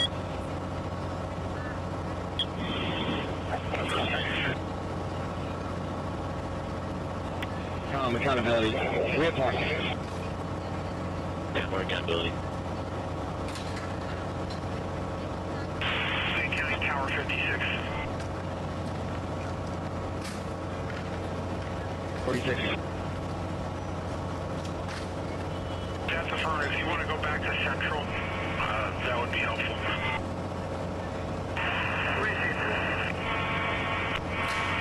Just let us know when you're definitely there. I would say William Gibson's probably a better writer than Stephen King.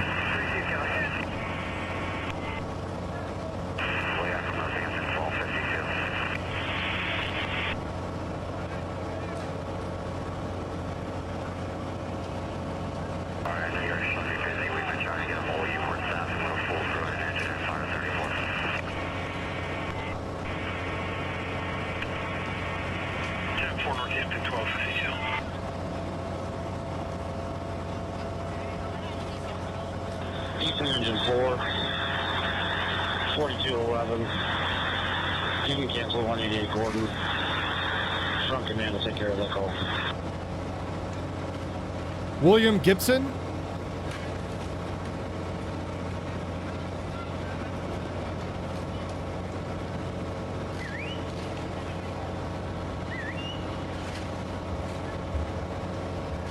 Yeah, but without Gibson, Neil wouldn't be around.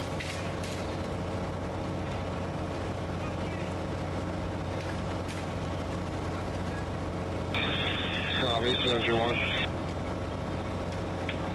Engine 1. Available quarters. 10-4 Engine 1.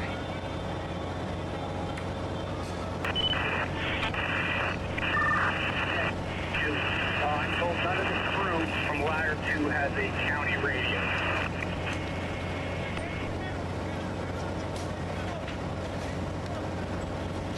We're trying to get a hold of the driver, the operator. Tracy, the crew is back here behind Wilhelm. Rescue Engine 2 crew. Alright, I need the operator of Ladder 2 and ladder guy of Ladder 2 back to their ladder. We're going to start flowing Ladder 2 again.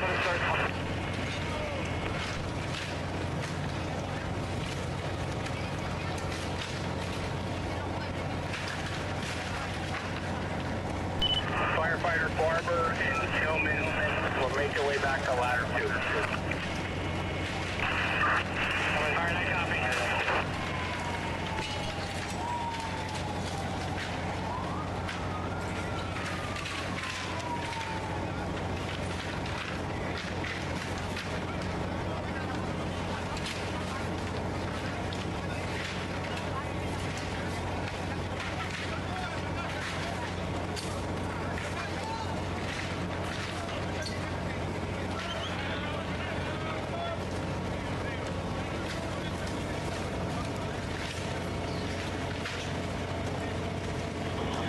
G40 from G43.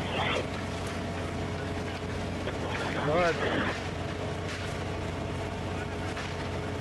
we're making good progress with cutting companies loose, and we're going to start firing up these aerials again. They've coordinated with caddies and Ladder 2 back there. They have a better idea where they're going to hit, so they can start firing up whenever you're ready. Yes. Alright, I'm going to be start flying on the You're sending me an email. Having issues after tip with the pipe, so until we get to the track, just to make sure that there's nothing wrong with it. So we're going to disconnect the water supply to that. So I'm going to have the 2 areas flowing water. So you want me to start it now? Yeah, all we need for now is just caddy Ladder 2 going, and yeah, you can start it now. And if you want to... Oh yeah, no, I posted that stuff already a few times, Bez.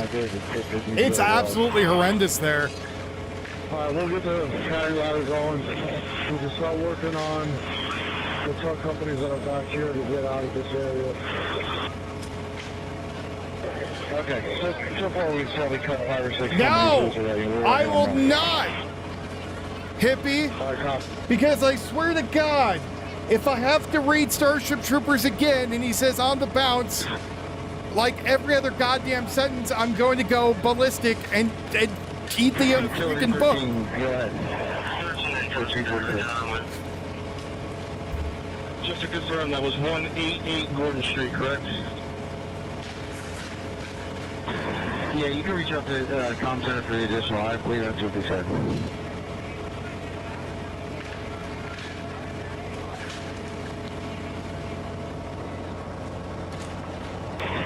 Okay, and Battalion 5 is on fire gun 1, Front Street Command is on fire gun. Yeah, but all that shit doesn't happen in the book. The book of Starship Troopers is vastly different from the movie. In fact, I think I like the movie better than the book. County, G42. G42. You can show myself, Special Service 42, Utility 42, and the generator all en route to the fire.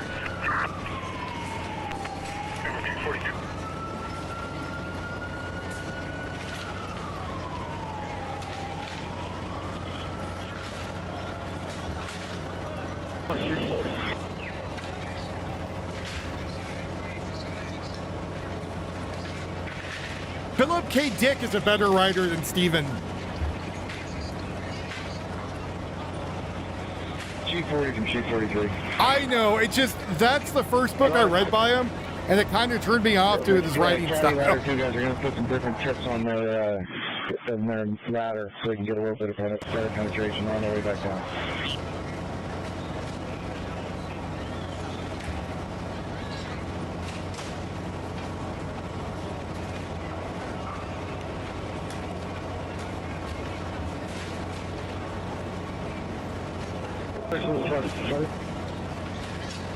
The ladder 2 crew is going to change out the tips. At least I read books. So they can get a little better stream. Let the people out there who know. Back now with some different tips, so they'll be shutting down for a second. Copy.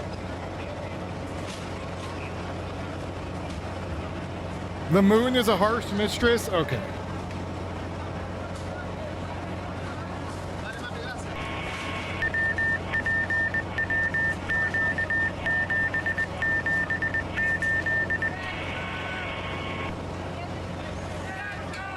All right, I wrote it down.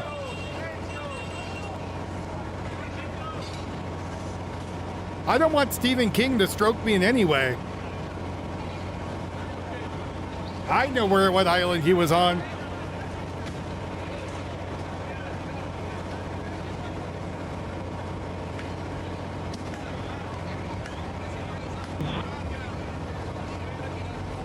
I'm sorry, 241.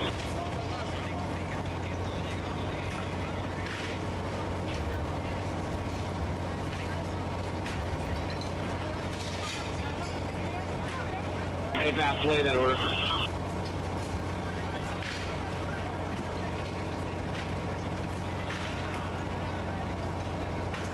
I don't care if Steven spidered on Mr. Robinson. 241, 240.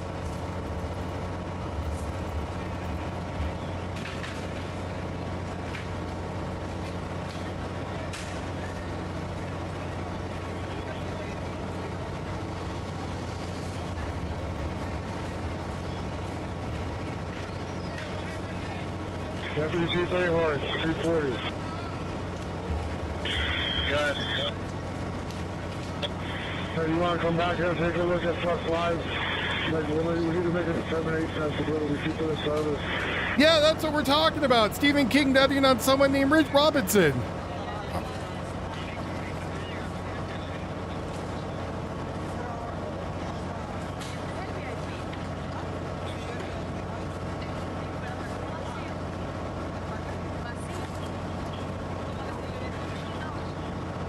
Speaking of that, I need to get back to writing. I have a book I've been trying to finish and keep putting it off.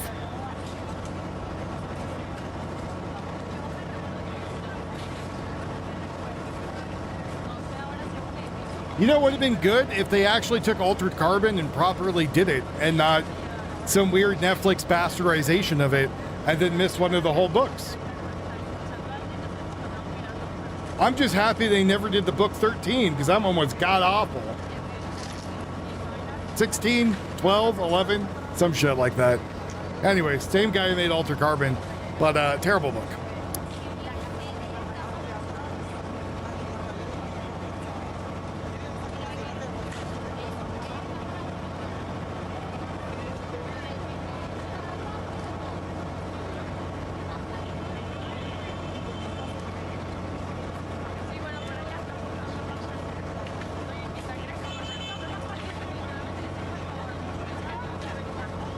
I did not, Soma. I really did not.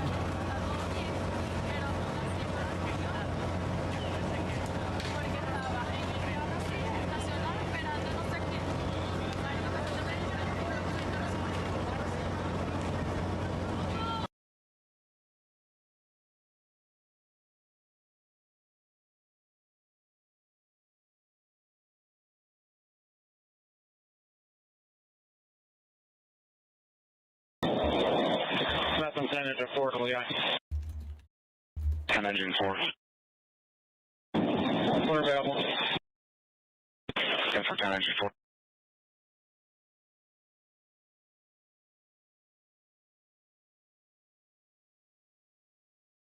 Brady girl, you're not good with the sales pitches. I'm just gonna throw that out there right now.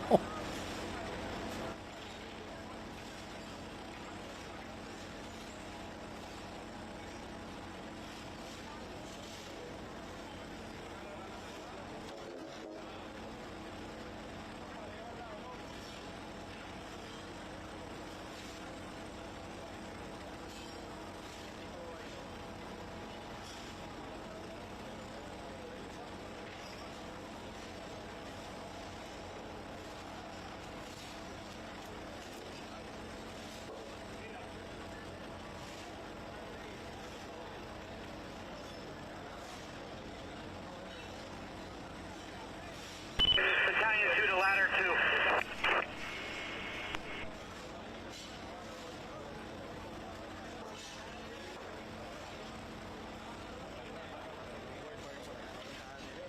2. You ran from 41.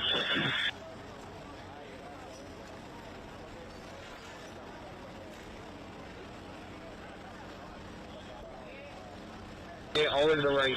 The hot spots are to the right. The sign, Jethro.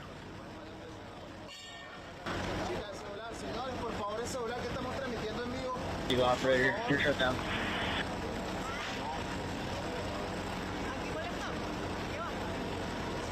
C-46.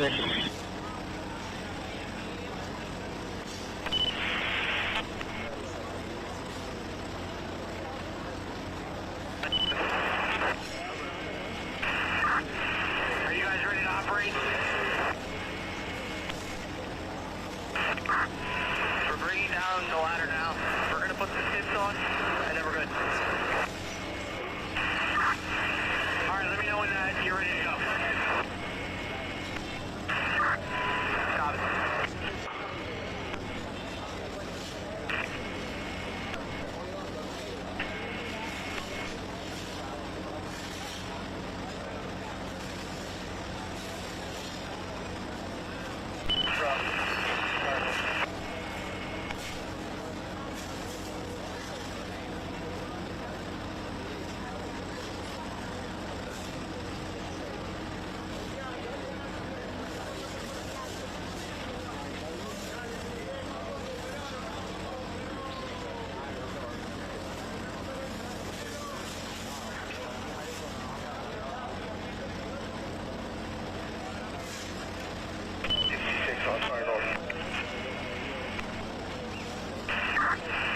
Battalion 2, go ahead. Sorry. Are you still looking for portable lights? I have to check with Battalion Chief Beers on Railroad Street.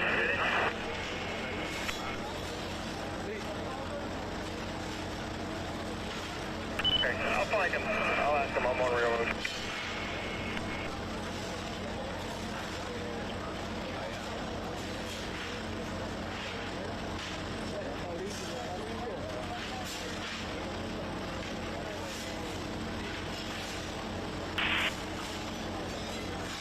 Ledge 11 on south. Did you hear engine 8?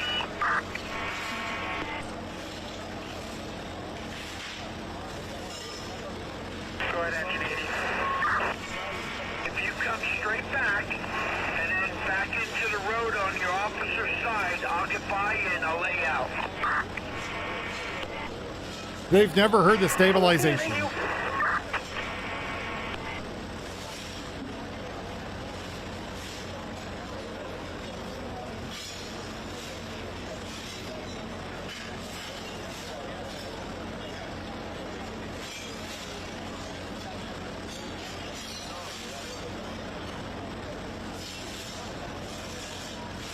County Tower 56. Tower 56. Central Station. Stanford Tower 56.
guys on scene. Yep.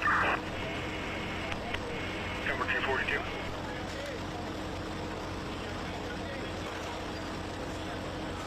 County Rescue 11. Clear this unit from the fire all night. 10-4 Rescue 11.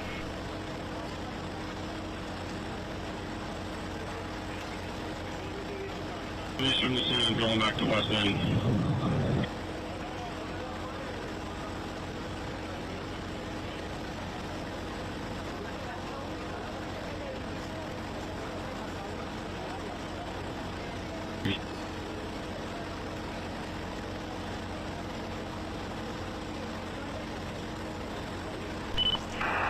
County Tower 3.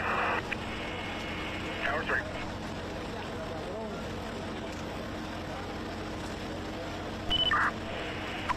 Tower 3 is available. 10-4 Tower 3.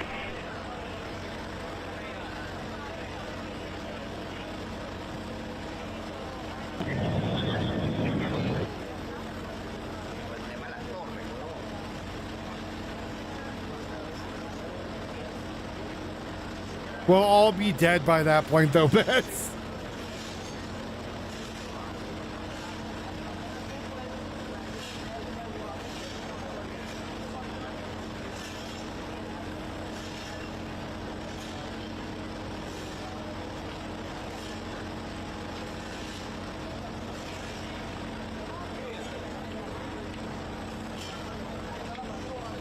Storm Center engine meeting.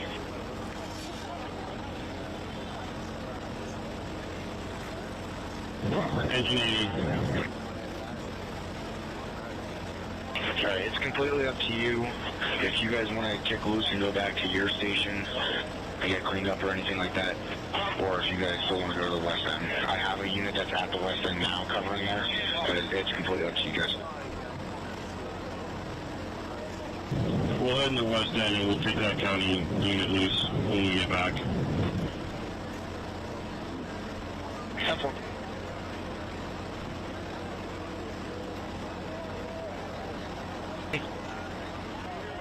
If you can, ladder 2, go more.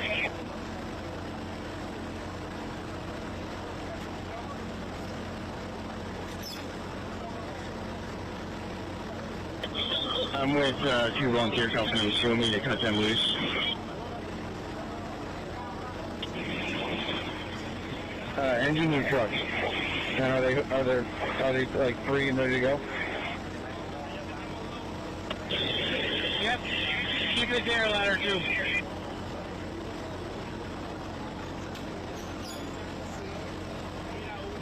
Rescue engine 33 and point 34.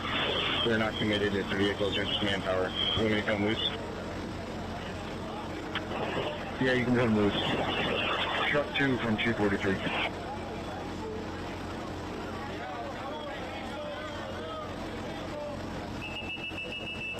Yeah, there's a couple of people that came out of the rubble.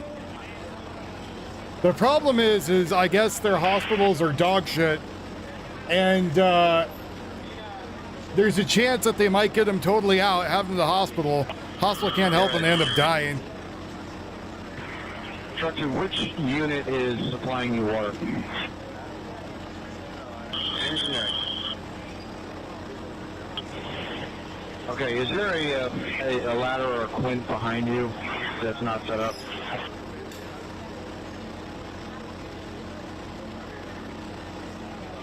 From 248. 548. Just seeing this back. Do you know what this plane is? Is truck 2 going to go back in the air? Or are we getting another aero vector on side prop Delta?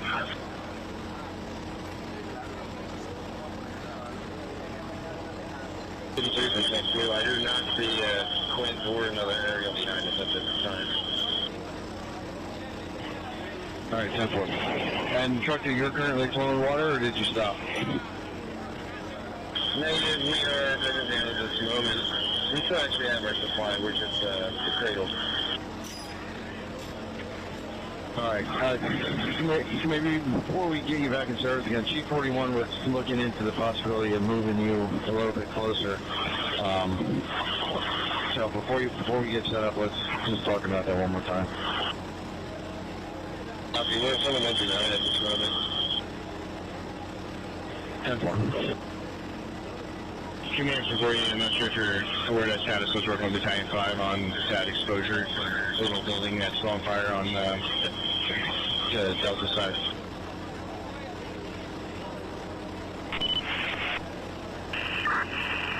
Do you want to use north or dispatch 1 for ladder operations back here? No, we're going to operate on Allentown. Normal channel for fire on Allentown. Fire. Copy.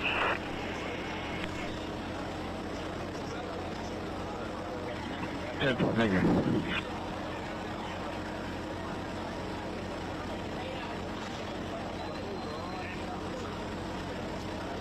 I'd rescue 8A. Hey, can you give me a saw? I'm going to take this garage door. Get a better angle on this fire back there. Yeah, are you with Heimhoff and Overpack? Spencer out right now to go get a saw. Yeah, that's what we're debating if it's going to be worth it or not to do all that. But we'll just do it.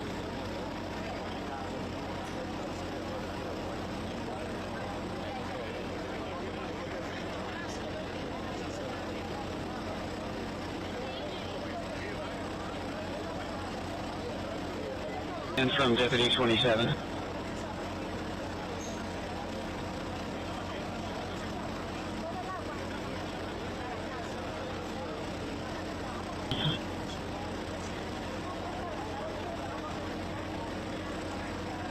Their current location. Behind truck 2, not committed to anything.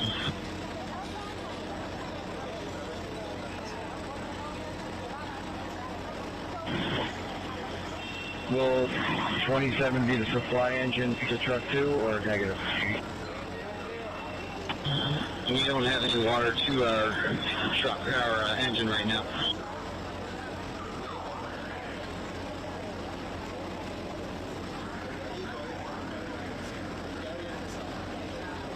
Accountability.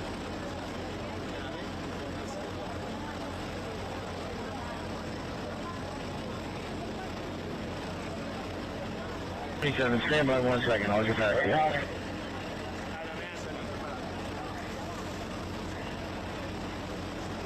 you. Engine 80. We're going to go we'll head back to our station. It'll be 260 at West End.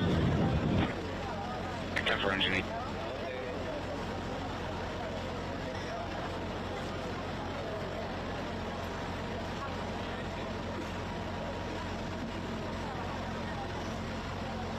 Accountability.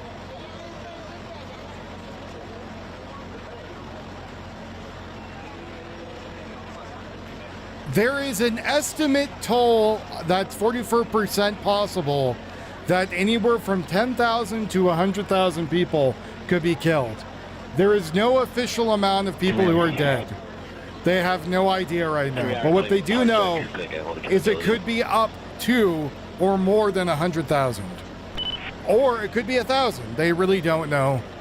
Engine 11 wrapped up here. Do you have any need for them over there? Negative. Not at this time. I'm actually going around crew by crew seeing who I can get rid of. Alright, if you have any county units, we can start releasing them. But if you need them to replace the county unit, we can get them up there. I copy. I'll let you know in a few seconds which units I'm getting rid of. And I believe I only have 1 or 2 county units here, so on my scene.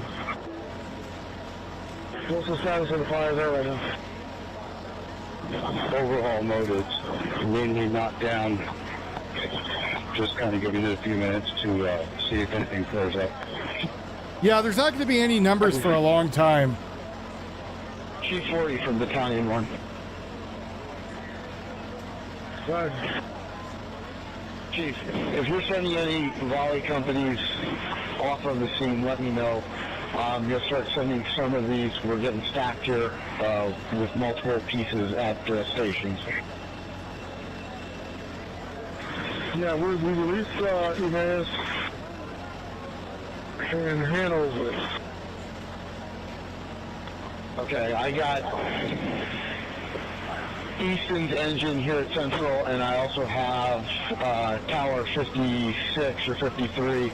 They said they were directed to come to Central.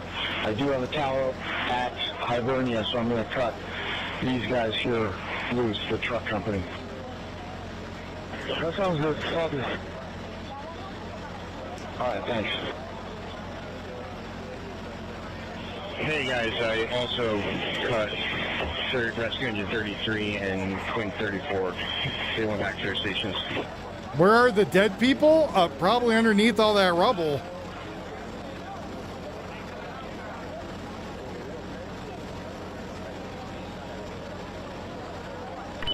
Special Services 42 to G42 on north. Maybe some, I don't know. If they did, it probably wasn't enough to pop up on my radar. All right, can you check with 11A? Campy's here with Truck 3. Does he want in to stay with Truck 3 or join back up with the 11-2? If he can come back here, that'd be great. They're loading all the supply again on 11. In Venezuela? And number 1 and number 2? Okay, and you said you're in the rear, right? Correct. I'm with Truck 5, which is Truck 1, and that concrete, okay to go back in service. that was a building at one time?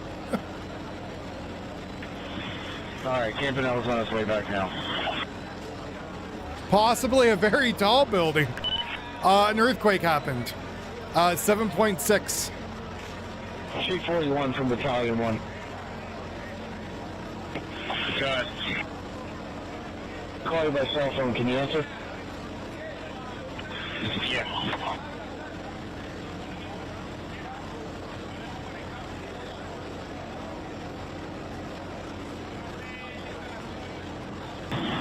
I got a fresh crew here. Do you have anyone that needs to walk out? Yeah, so it's about 200 stories, so multiple floors.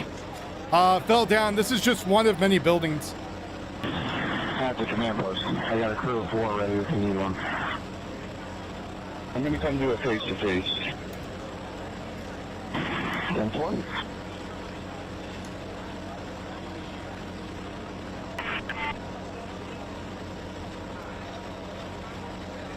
Assistance with personnel. I have 3 guys in truck 5 right now. Unless we are set to let them go and get cleaned up and just get ready to make the come back out at some point.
By the ball field, close into the smokestack.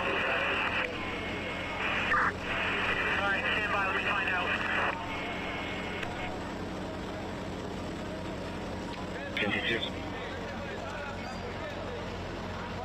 Central.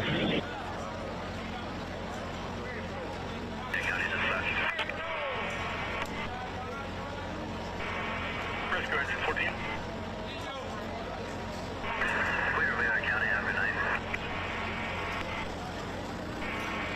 Rescue Engine 14, thank you for your help.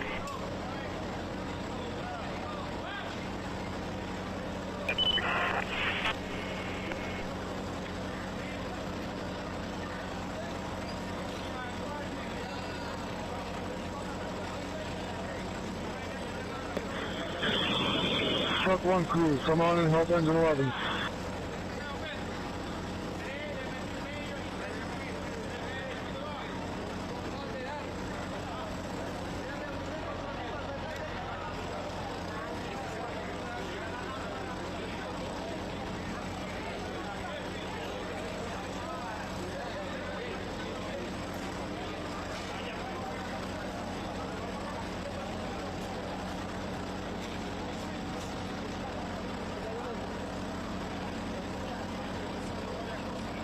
On a much more positive note, our garden is doing really, really well.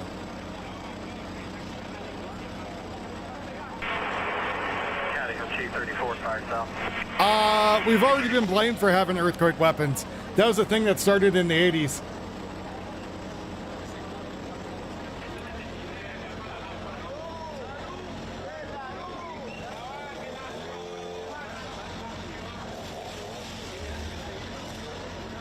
And Houston release Northampton 12 from our station.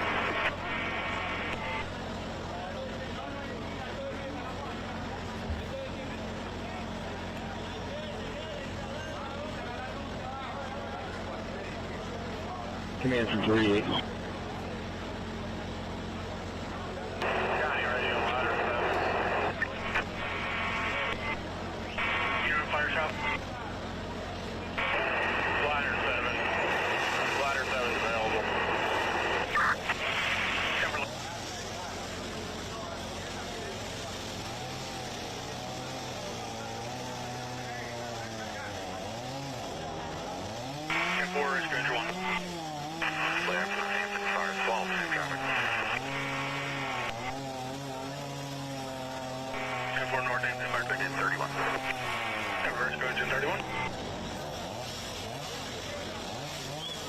Again, we have easier weapons to kill people. I don't know why we would need an earthquake one.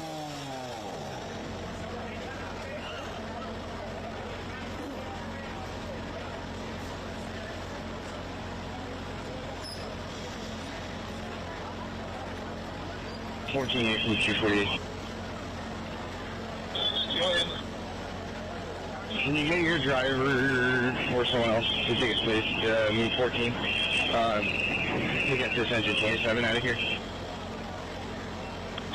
Yeah, they're in the hospital. We'll have no good. Apparently, Texas neighborhood was forced to go on lockdown after an 18-wheeler flipped over, releasing 24 million honeybees. 243.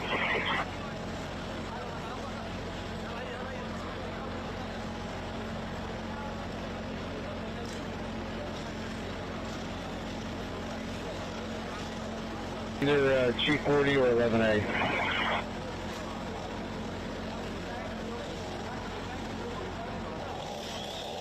They're loading hose right now on engine 11.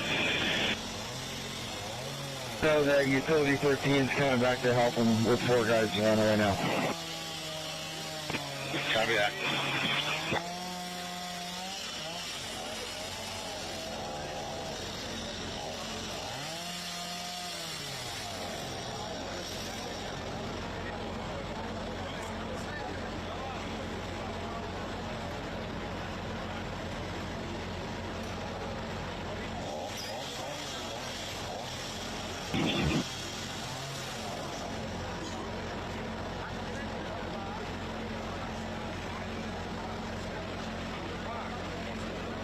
I don't know.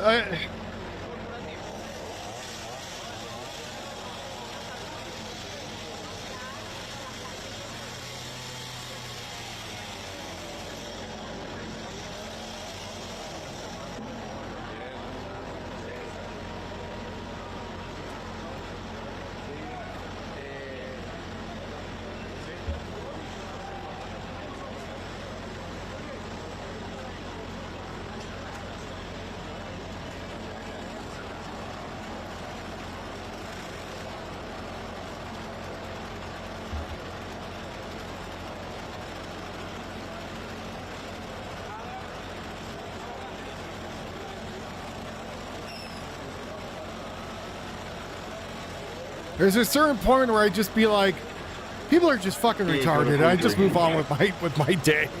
You got a couple guys from Manpower anywhere?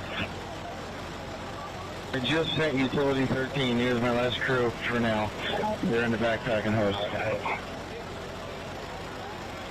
Alright, just you guys. If you get anybody, I'm repacking hose for Rescue Engine 2.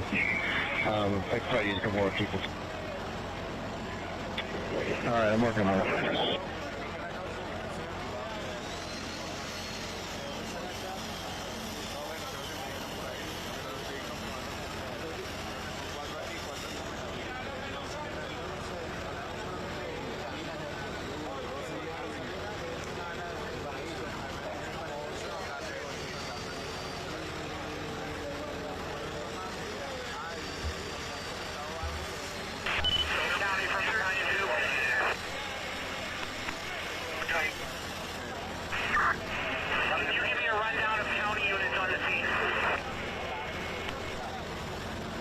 Most people don't even know about the 5 dwarf planets that we have in our solar system, or about the hundreds of moons.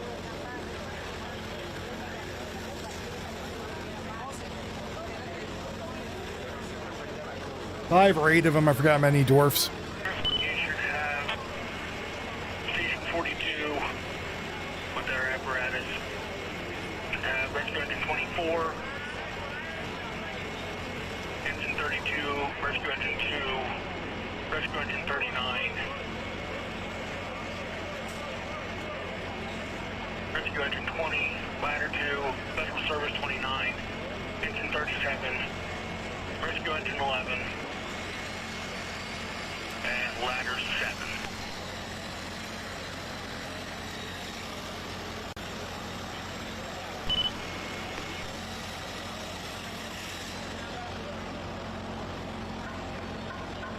Right, there's no one moon. There's hundreds of them. The amount of stellar bodies that we could possibly land on and mine shit is astronomical. But here we're fighting about if someone should be wearing a tablecloth on their head or not. Battalion 2 to Engine 33 on north.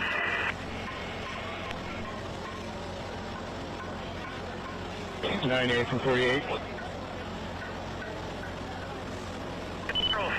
Cover city.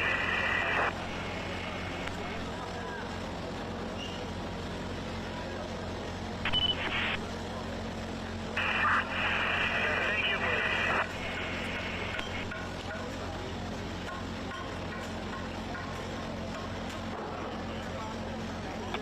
48, go for 9. Hey, if you guys got any more guys, that engine from Caddy dropped their entire hose bed. Could use some help cleaning it up.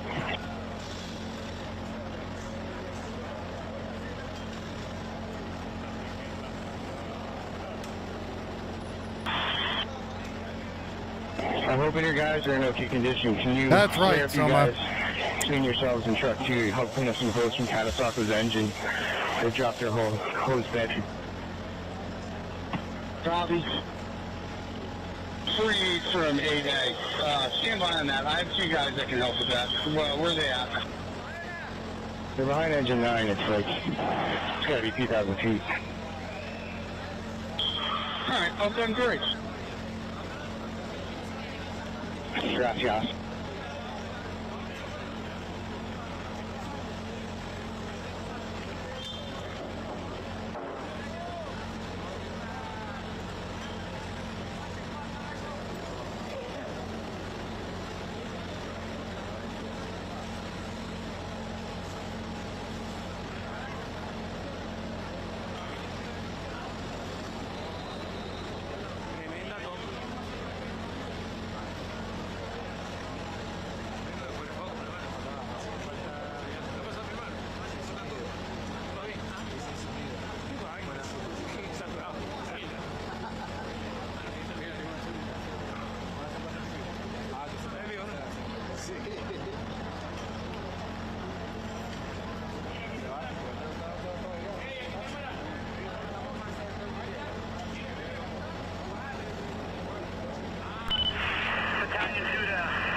37.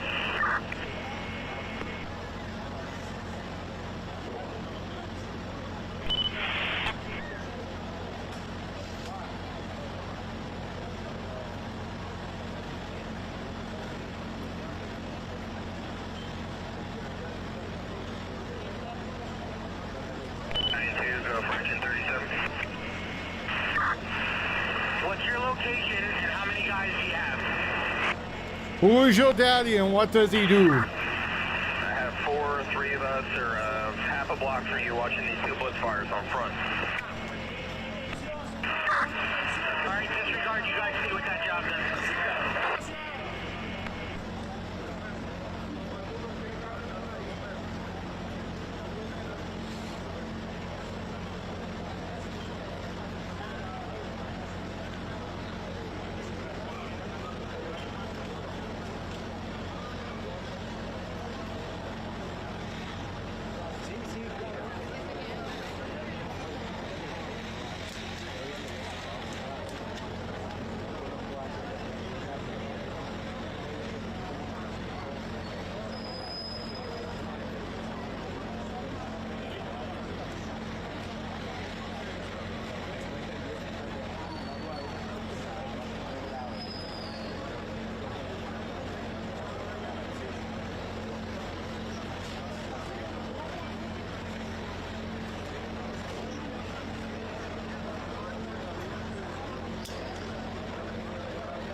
No, I know. 3 hour, 40-minute part check. 10 4, stand by.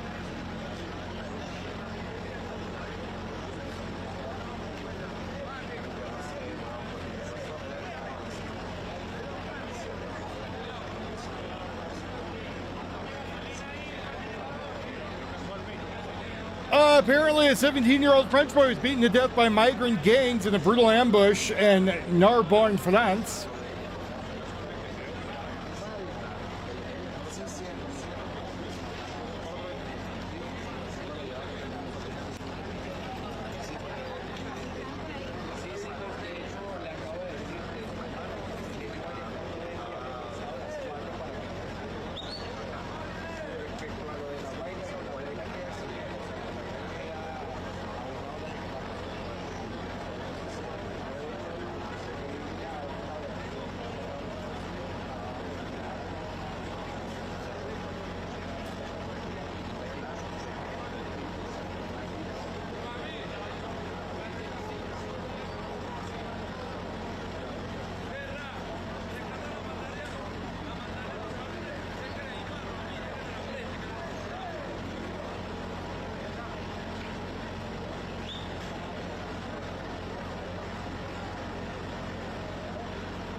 Battalion 5 from Utility 6A.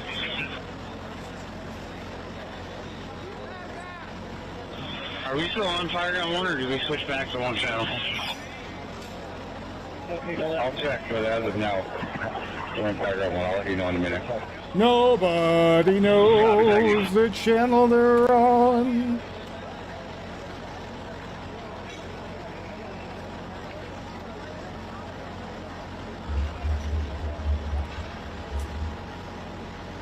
Nobody knows but Jeebus.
Come here, 240.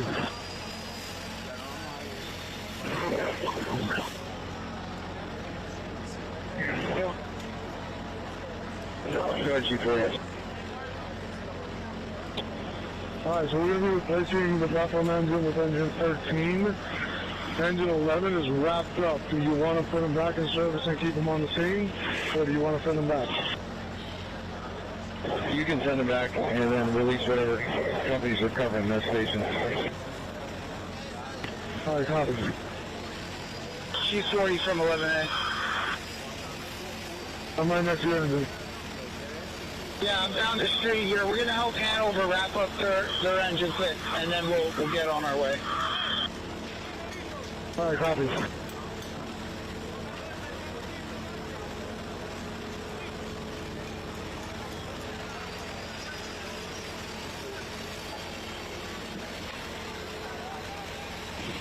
I know you're leaving in a minute. Do you have accountability? Yeah, we have 4. I have 4.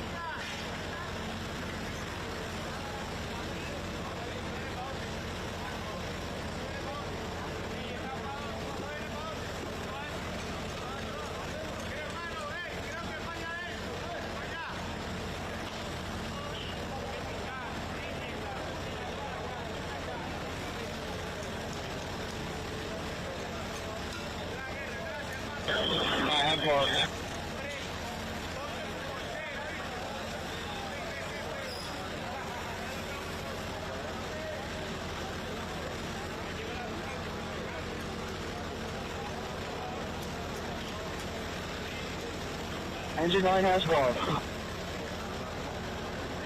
Engine 10, accountability. Engine 10 has 4.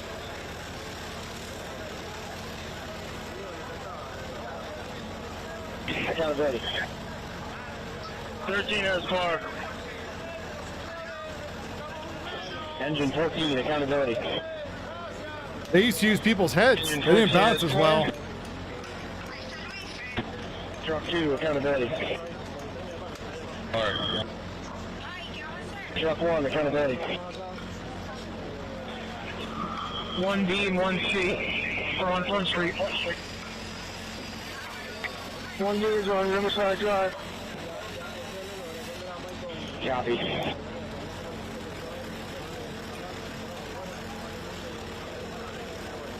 T40 to radio maintenance.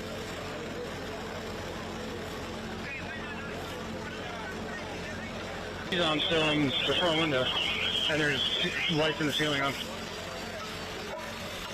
Yeah, that's usually a good indication. I'll talk with DPL and see if we can get them to confirm that.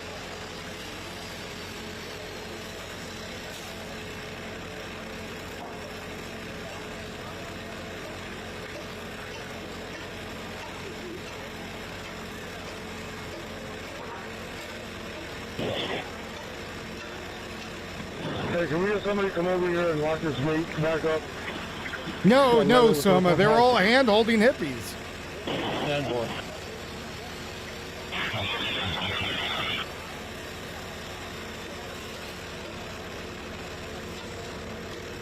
Accountability.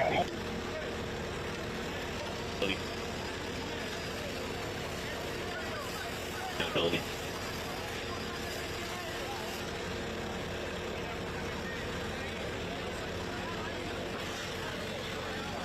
Yeah, 11 from 11A.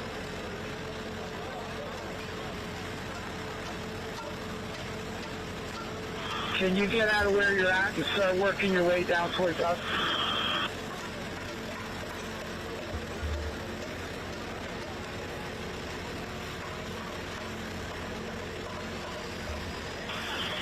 Yes, I think so. All right, let me know.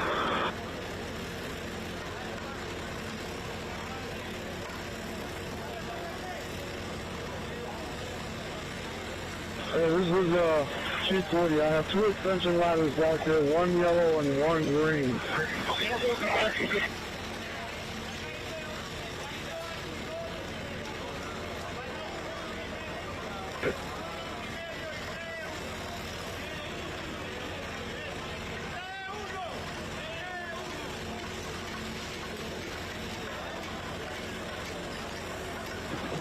249. That's engine 90 Central Ladder. Oh, we get to retrieve it? Yeah, I'll get it over to truck 1. Copy that, Chief.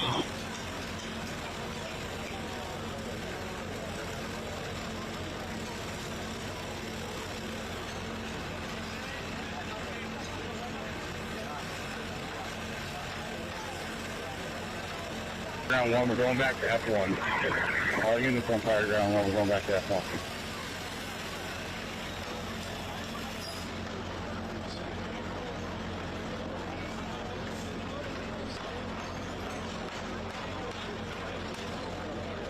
Hold up.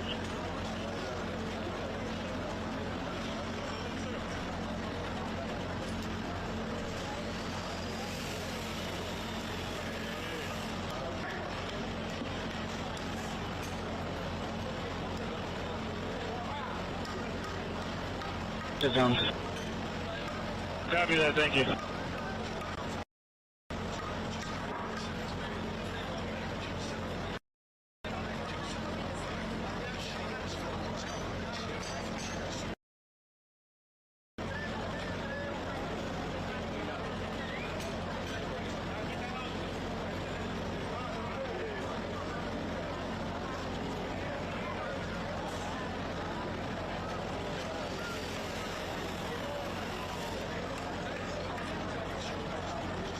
Hold on.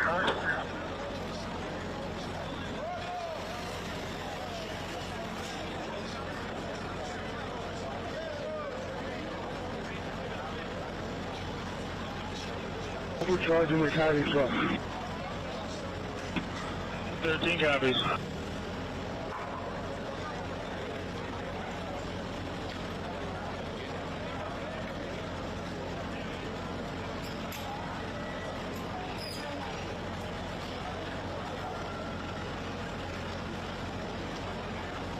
Male feminist Batman authored arrested for recording women and children on the toilet.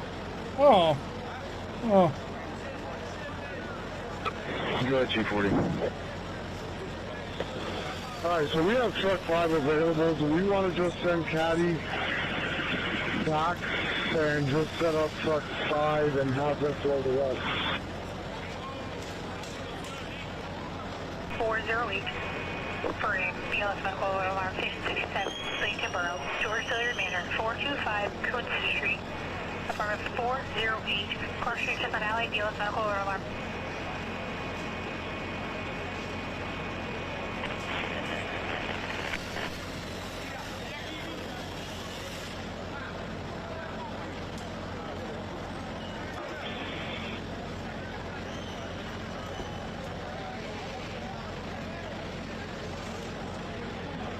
G40 from 43. Alright. You said that truck's good to be set up and used, so we can put truck 5 back up, get it flowing, and let go of Caddy ladder 2. Copy.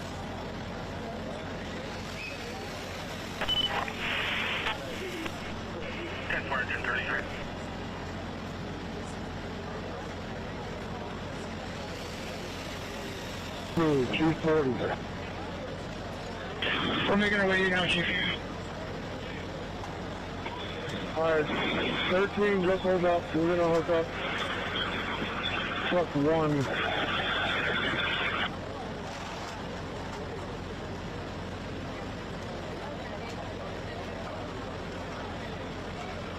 Yes, he was the diddler. An author for Batman apparently was arrested for videotaping women and girls in bathrooms.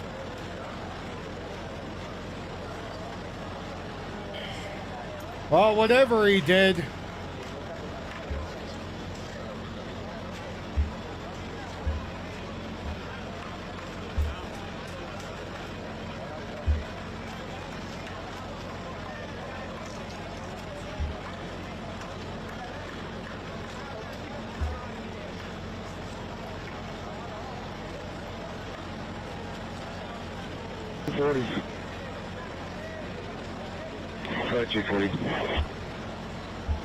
Are there any vehicles out front that need fuel? We still have the fuel truck here.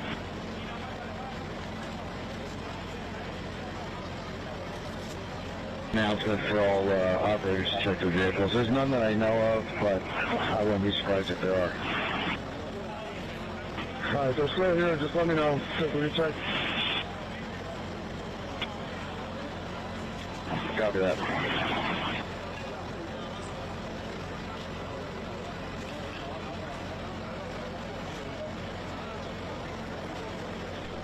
Front Street Command, all AFD operators on the scene. Check your fuel levels and let me know if anyone needs help. I'll put up a fuel truck on scene.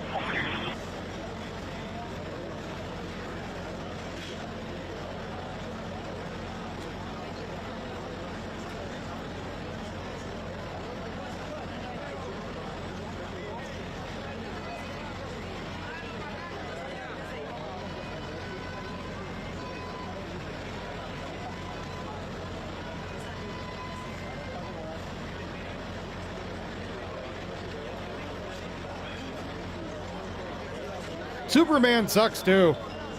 All DC is terrible.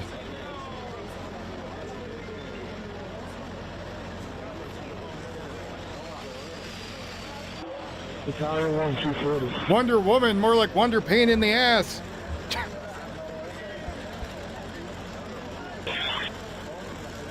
Welcome back from the office. I wanted to find out if they want Caddy to return back to Hibernia or just head back to their own quarters.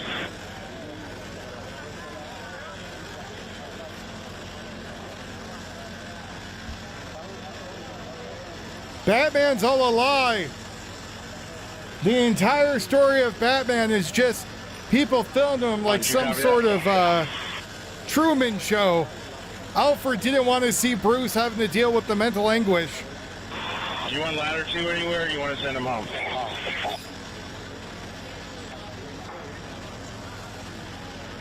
Every day he pays actors for Batman to beat up that he puts them in an insane asylum, which is just them taking time off. You copy, direct?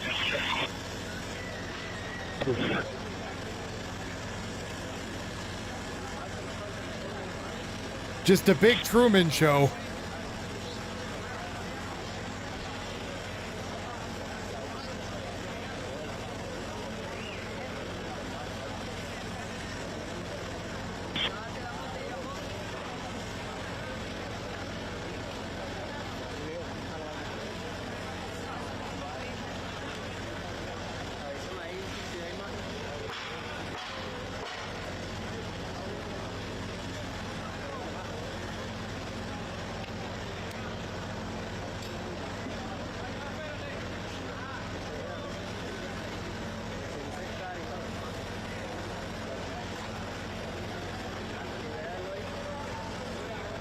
Four-hour party check.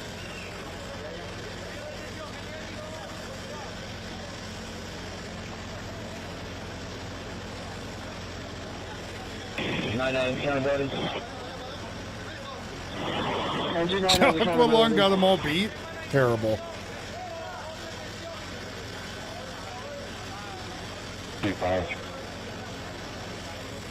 You got to think how much work Alfred's doing to keep the hallucination, if you will, going. Grown-ass man dressing up in underwear, running around the city. City's just a big set.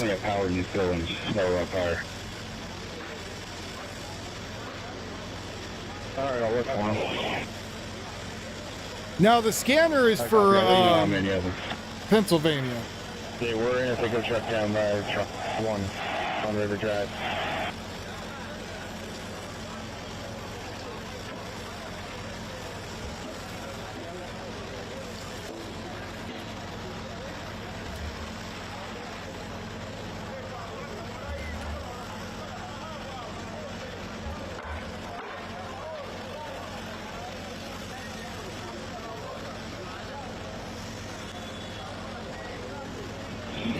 Accountability.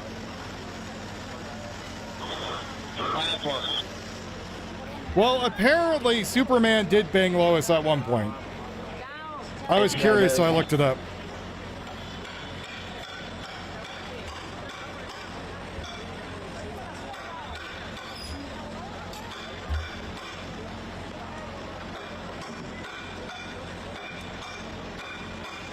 13A, accountability. 13A is for. They're all part of Superman's solution. 14A, accountability. Or Batman's solution. 4. Drop 2, accountability. 4. Drop 1, accountability. So apparently Somerville, Superman 2, and other adaptations, Superman does bang Lois.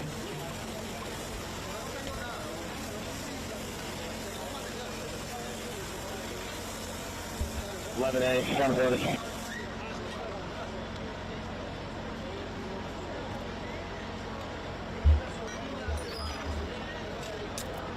Yeah, Paul. Alright, we're clear and we're heading back to quarters. Clearing, copy. 7 to Captain 37.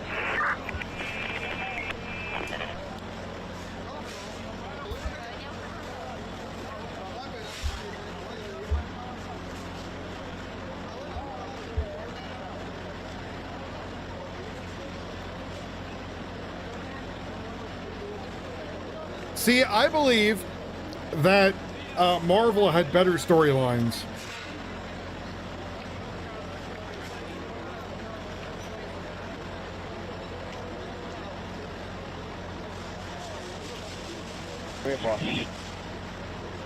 That boy. 41 from 43. Oh, Clark, you shattered my pelvis.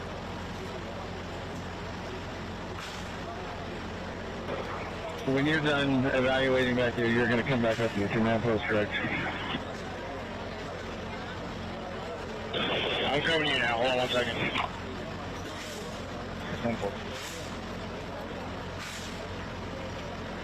G40, 13A. Do you think the Daily Bugle or whatever the hell they work for gave her hazard pay after that? And Bethlehem is all packed up, ready to go. Alright, copy, thank you. Once we get truck 1 set up here, then we'll get the call.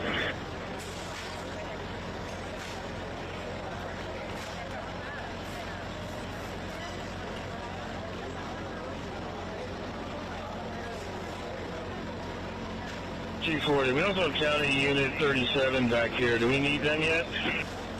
Who is the little Weasley guy that hung around Superman, the blonde kid?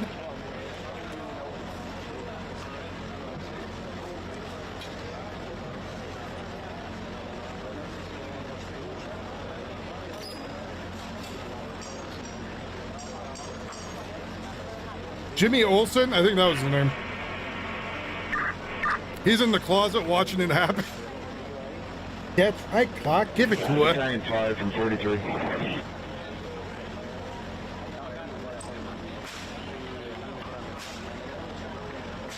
And she makes another comment about me punching the eye. PPNL's on the way back here now. And are you guys ready to start packing things up back there, or negative? Yeah, I'm going through house by house to make sure we're good. At this point, I'm going to start having guys wrapping up hose from back here. I will need probably at least 2 more crews. 10-4.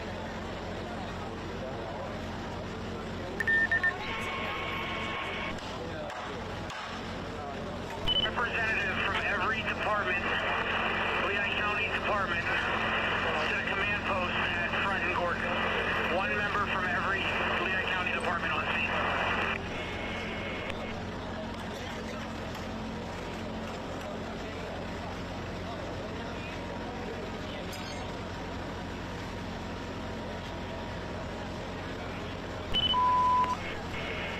Pump center to all units working in the city of Allentown. For Battalion 2, have a representative from each department meet him at the command post at Front and Gordon. Once again, a representative from each department working. Well, the drink was meant for Clark. He just... Battalion 2 at Front and Gordon at the command post. The drink was meant for Clark, but, you know, no matter how much you gave him, it didn't affect him. They had to test it on Lois if it actually worked.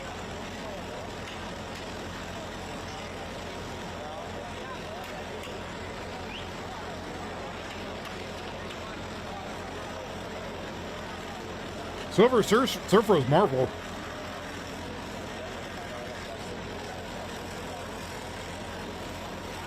That was the Fantastic Four, who was also terrible.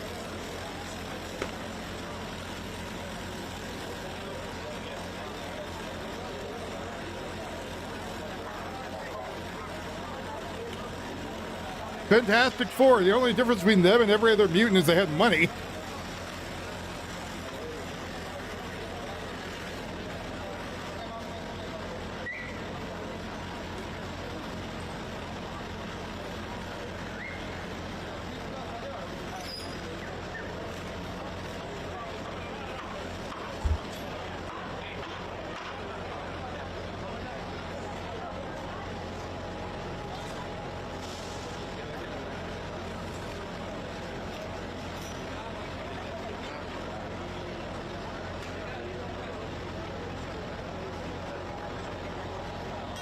Hello, go to flavorforce.com.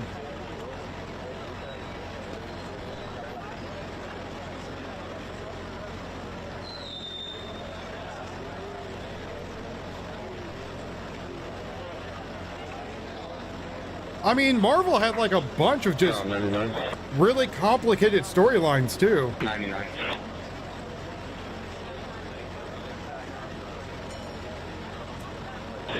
Eastern Engine 1 is available. They've been cleared from the city.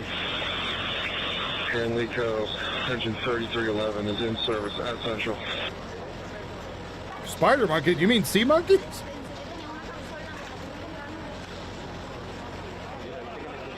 Could you have ordered a Spider Monkey out of a comic book?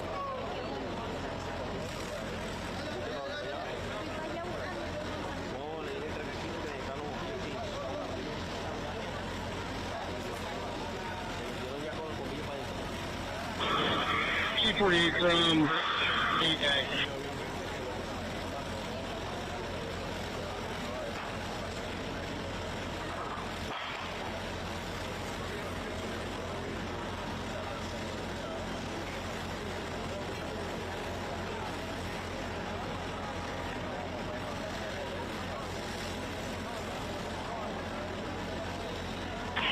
Engine 11. Engine 11. Well, isn't Sea Monkeys just brine shrimp? Numbers 11.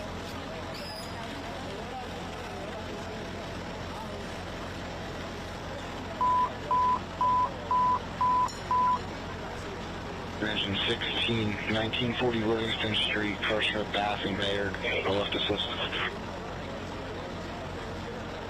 Eastern Creek Road, the Memory Support Unit Room 131, crossing Rolling Meadow Drive and Lower Country Road for dealer falls to Station 66, Lower Country Target, as the High Commons. 1680 Spring Creek Road, Memory Support Unit Room 131, crossing Rolling Meadow Drive, Lower Country Road, dealer falls.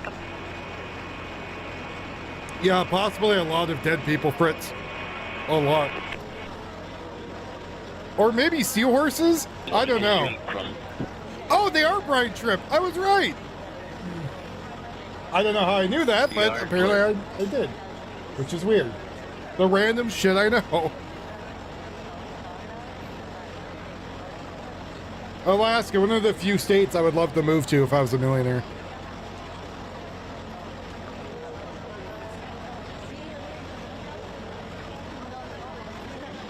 Because Alaska is beautiful.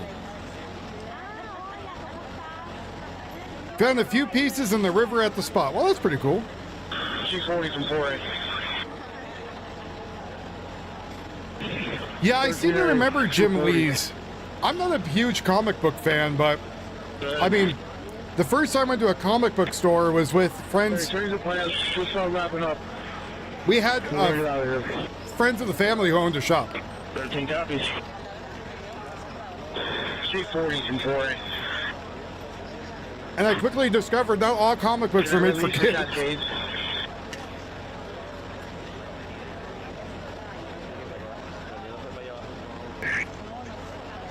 Negative. You said negative, Chief? That's correct. Those on me.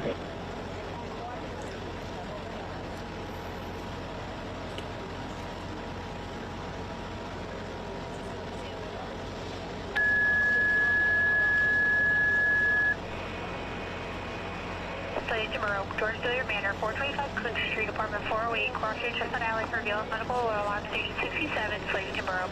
George Dillard Manor, 425 Coon Street, apartment 408, Cross Street, Chestnut Alley, Veal Medical Oil alarm.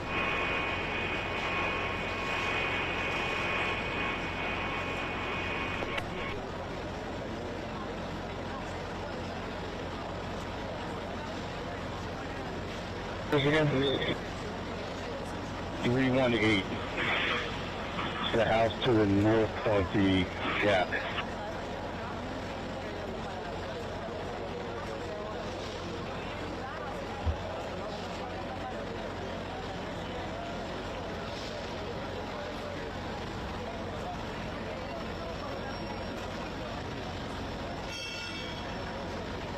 N16 is just fine.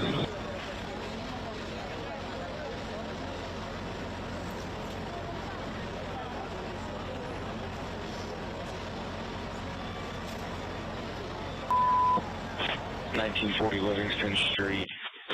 First assistant, a 78-year-old male, fell, not injured.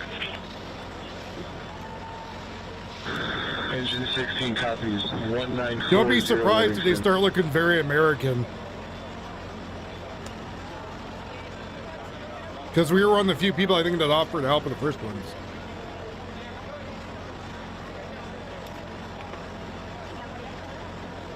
That better?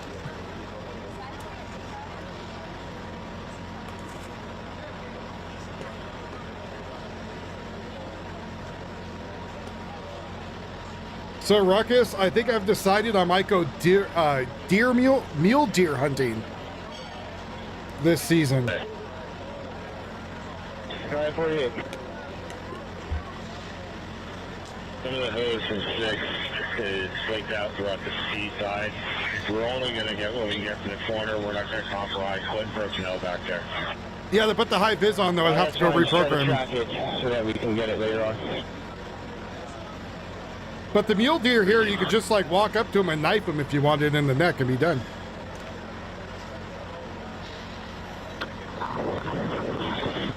No, I'm gonna go with the rifle. I'm just doing it to get meat.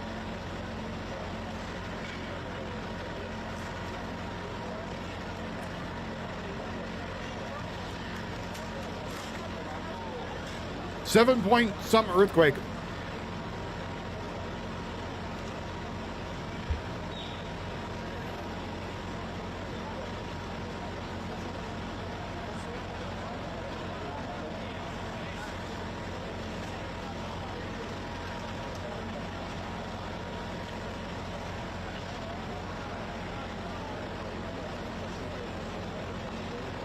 No, I'm going to take the 308 out there and just take one quick and easy.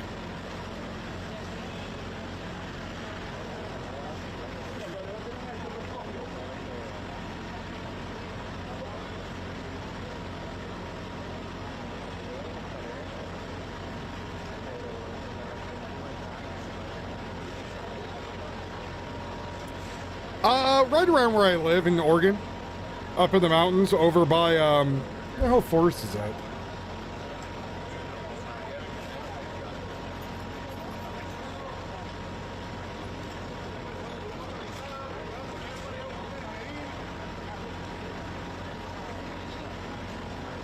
Tell you what it is in a second, hold on.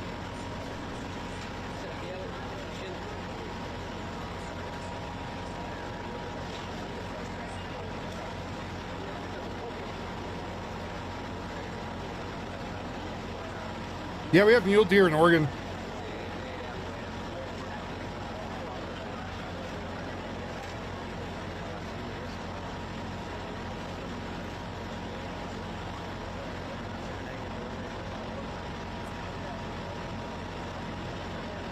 Probably up by like the Fremont Wyndham National Forest or the Sprague River area.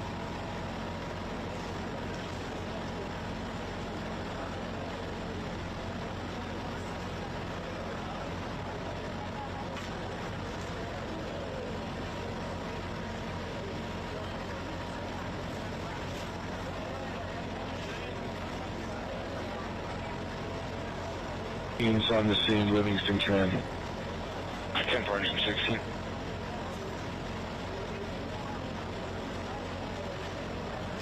That sounds fun, Fritz. If I had the money, I would put the camper shell and do more overlanding, but my broke ass can't afford that right now. Sounds like a dirty place to go. Contrarian Dairy.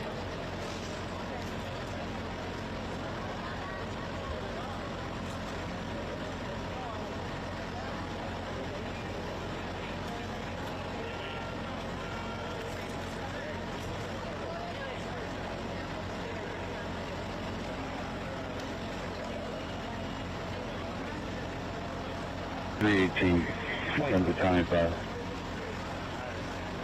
Go for utility 13, fire rescue.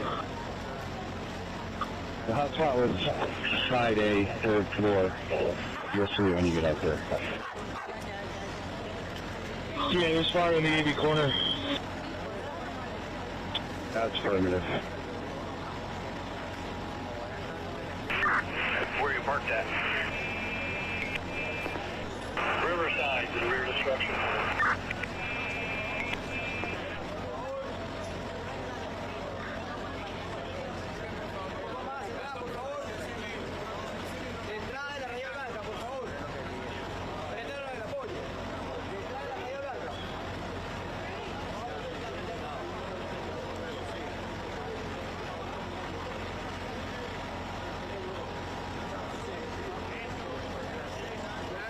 Well, that's weird. Why is that doing that?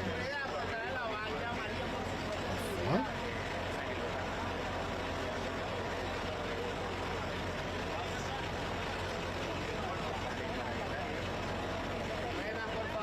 Yeah, go. 20-minute departure.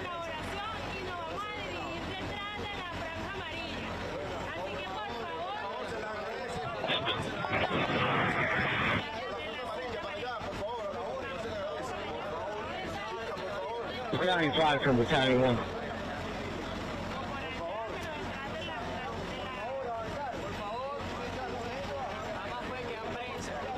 Nice.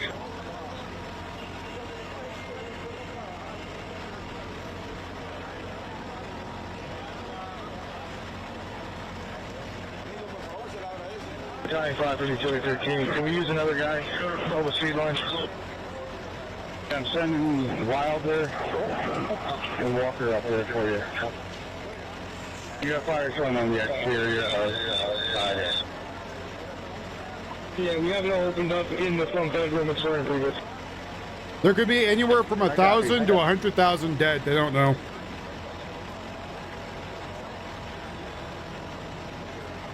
Oh, it's time for a smoke break.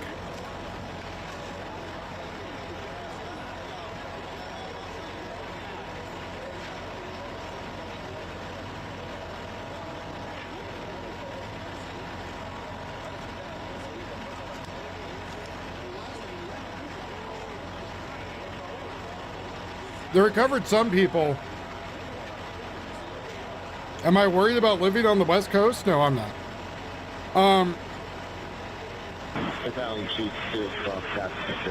They've recovered some, but the amount of buildings that were destroyed and people in them is astronomically high. So they're going to be finding people dead for a long time, unfortunately.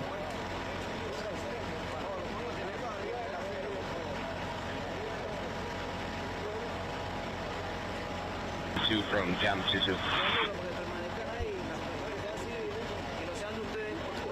ahead for Battalion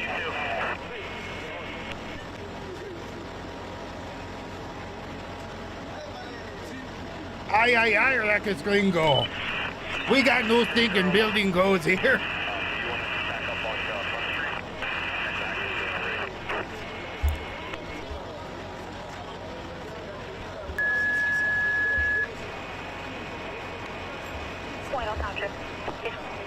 You'd be fine too. You're not far enough towards the ocean.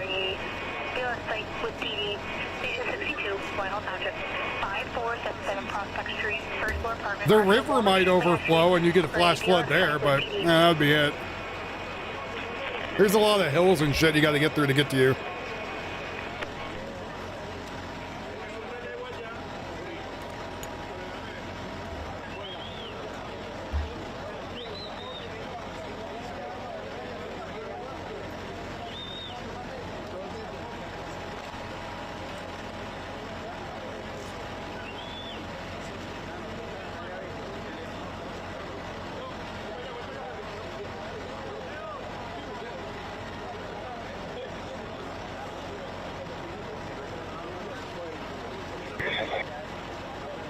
They don't really have search and rescue dogs.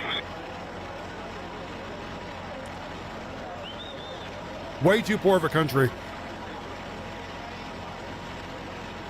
There's a higher chance that they have a kid with a bell From utility 6. to go digging through the rubble than they do a dog. We're down helping engine 6 and 9 back up. So you want us to head back down to see you guys and help out? Yeah, 25 miles is a long way from the ocean. You're fine. 322. Stop, you said the front? Side A, that's correct. Flash flood from the river, maybe, but no rush. I think you'd be okay. Utility 13. We took you down up here. Not smoker anymore. We can just walk right over 322.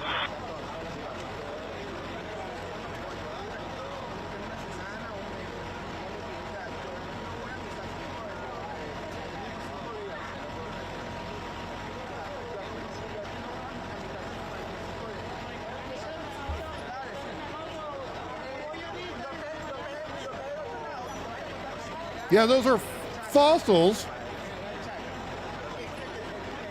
from long ago.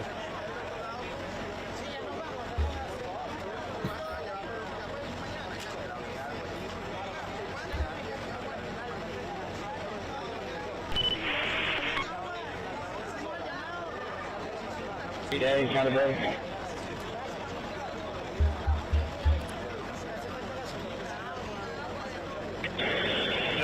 From 41. 13A. Well, there's also mountains and shit in the way too before it hits the ocean. How much more do you have to clean up? It's not like a straight shot. Our whole hose bed. Okay, do you have people down there? Crew. I'll get you guys. Copy that, thanks. And again, there's places that are, 5,000 feet up in the air that people find fossils. Doesn't mean there's going to be a flash flood in the next week.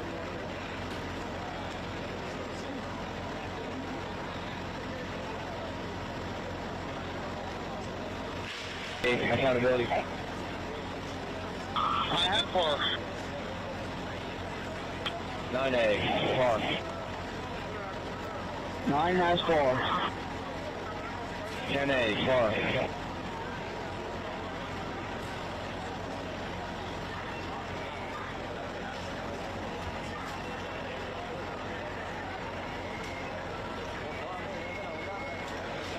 Engine 14, 4.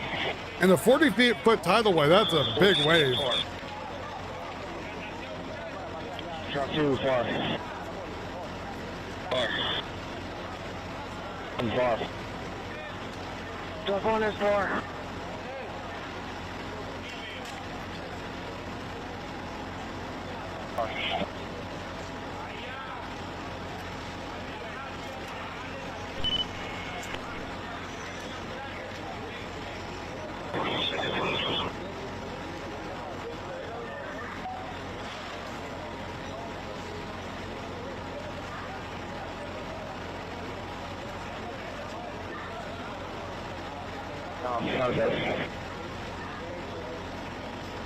Accountability.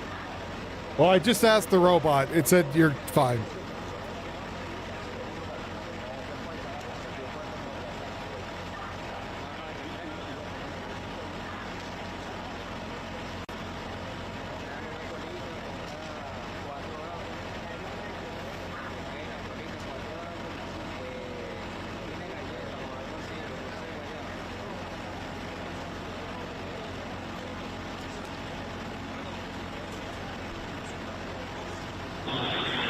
Engine 16. Engine 16. Yeah, but Alaska's like a different planet with all the weird shit that happens up there. So it did, but you also have to understand why it did and how flat the land was that it hit.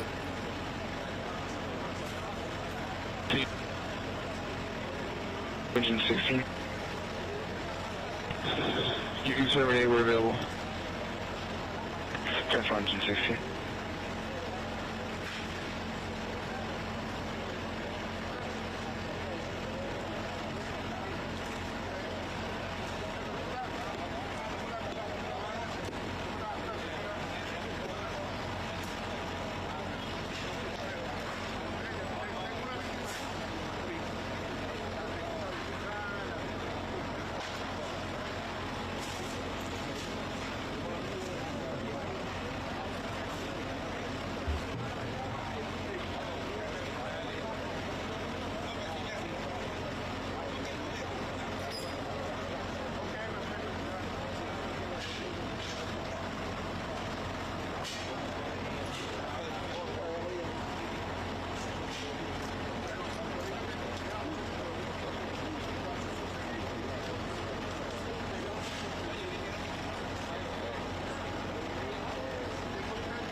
13 Charlie, come up to engine 13.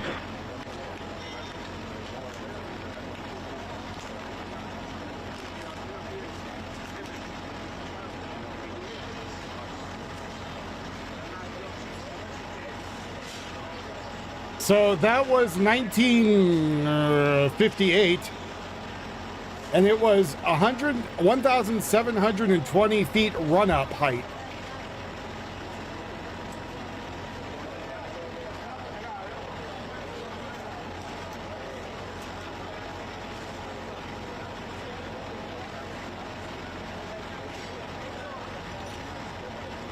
Maximum vertical height that the waterproof tsunami reaches above the normal sea level.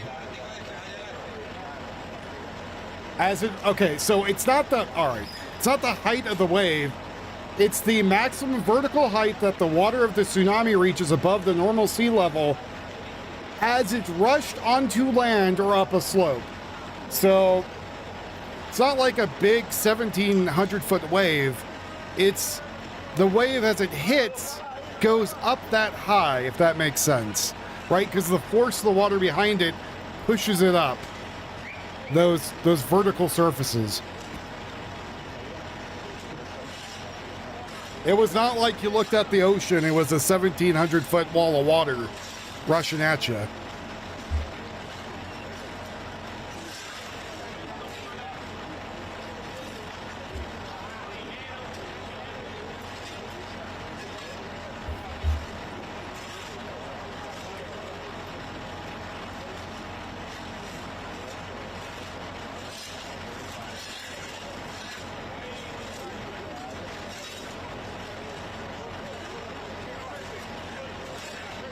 And that was between a 7.8 to an 8.3. Apparently the worst thing was the rock slide, which is 30 million cubic meters of rock. That's a lot of moving earth.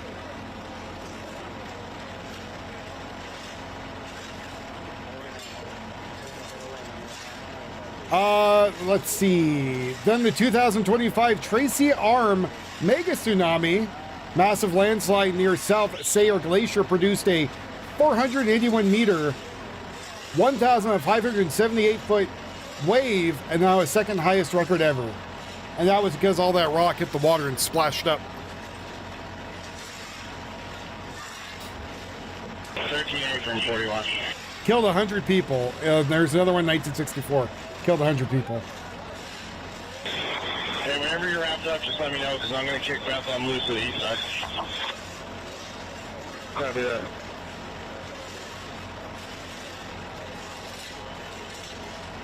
Battalion 5 from Battalion 1.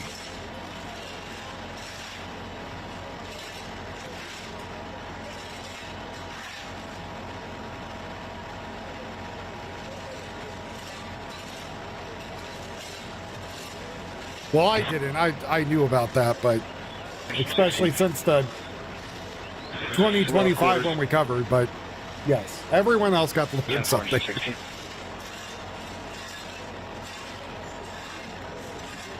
Tsunamis usually flood 1 to 5 miles inland, and that is on a flat, low-lying coast. 25 miles inland is well beyond reach of almost all recorded tectonic tsunamis. Right here. Elevation also matters hugely. If you're on higher ground, 50 to 100 feet above sea level, you're even safer.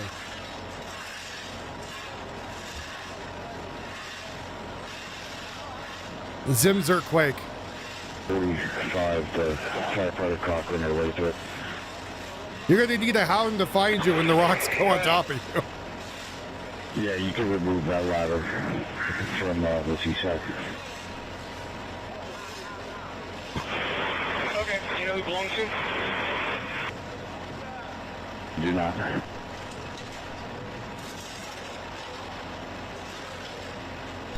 County, we're clear of the city. It's shows available out there, yes.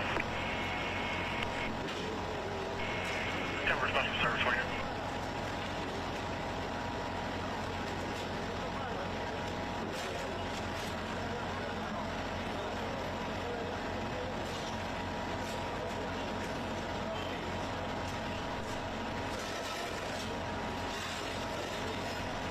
2011's Japan did 5 miles inland on a flat area, so flat surface in.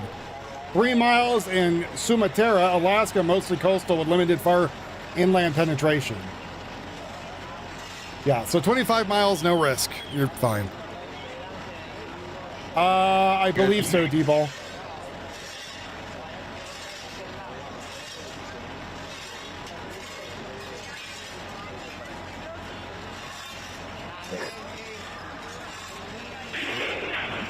Engine 4 or engine 2 to the county.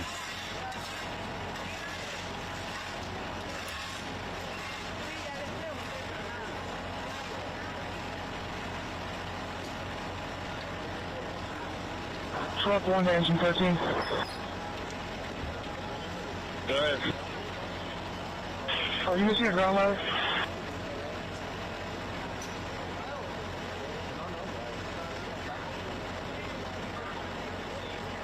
D-Ball, I'll show that right now, buddy.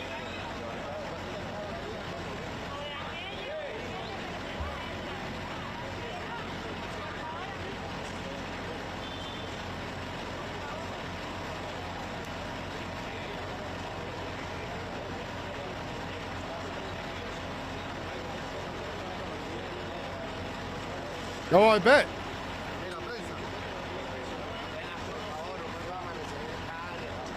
The audio is from the scanner that was on earlier. Massive fire in Pennsylvania.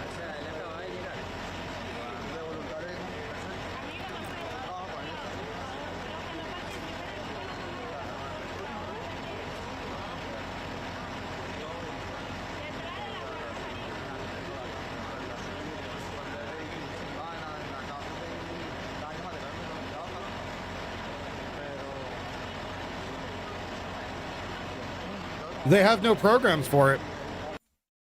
Country's poor. They're not going to pay to have a dog go and learn what to do. Like I said, some little kid with a bell on them, they'll probably shove in there first. As terrible as that is. See, I found him. He's down here.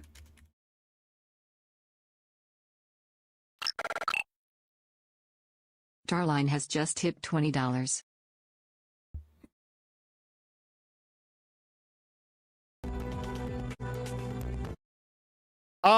I would say that I'm a pretty goddamn good shot with my bow.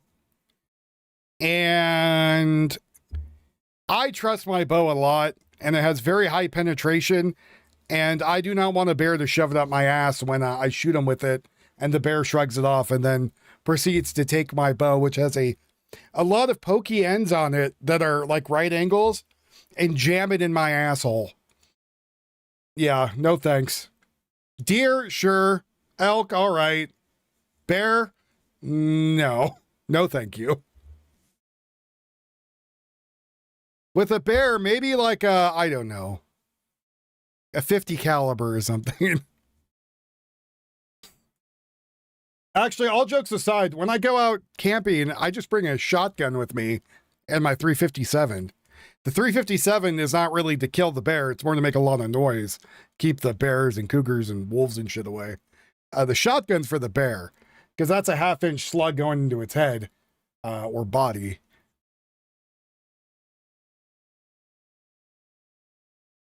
Yeah. Well, I mean, huge earthquake and very, very crappy building standards. So I guess that's the end of it. Everyone's not coming out anymore, much as they're filming.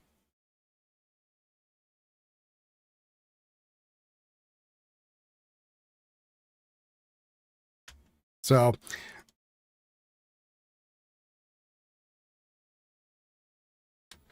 yeah, I think you're, again, it's going to be a lot more brutal with a bear than people think. Depends what kind of bear too, right? Like a little black bear, right? Or brown bears, you're like, all right. But like a grizzly or a Kodiak? No thanks. No thank you. 10 millimeter won't do shit. It'll bounce off of them. So again, my 357 will penetrate just fine. But again, you want to take them out quick, and you need as much power as possible. You'll need to stop the bear in the picnic basket. Hey, boo boo.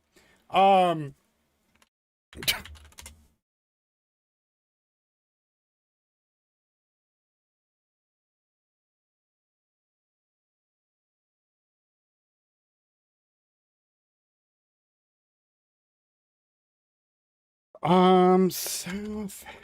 We're gonna watch a little documentary for a minute. Wait, look. This one back up? This one might be. No, that one's dead. All right, never.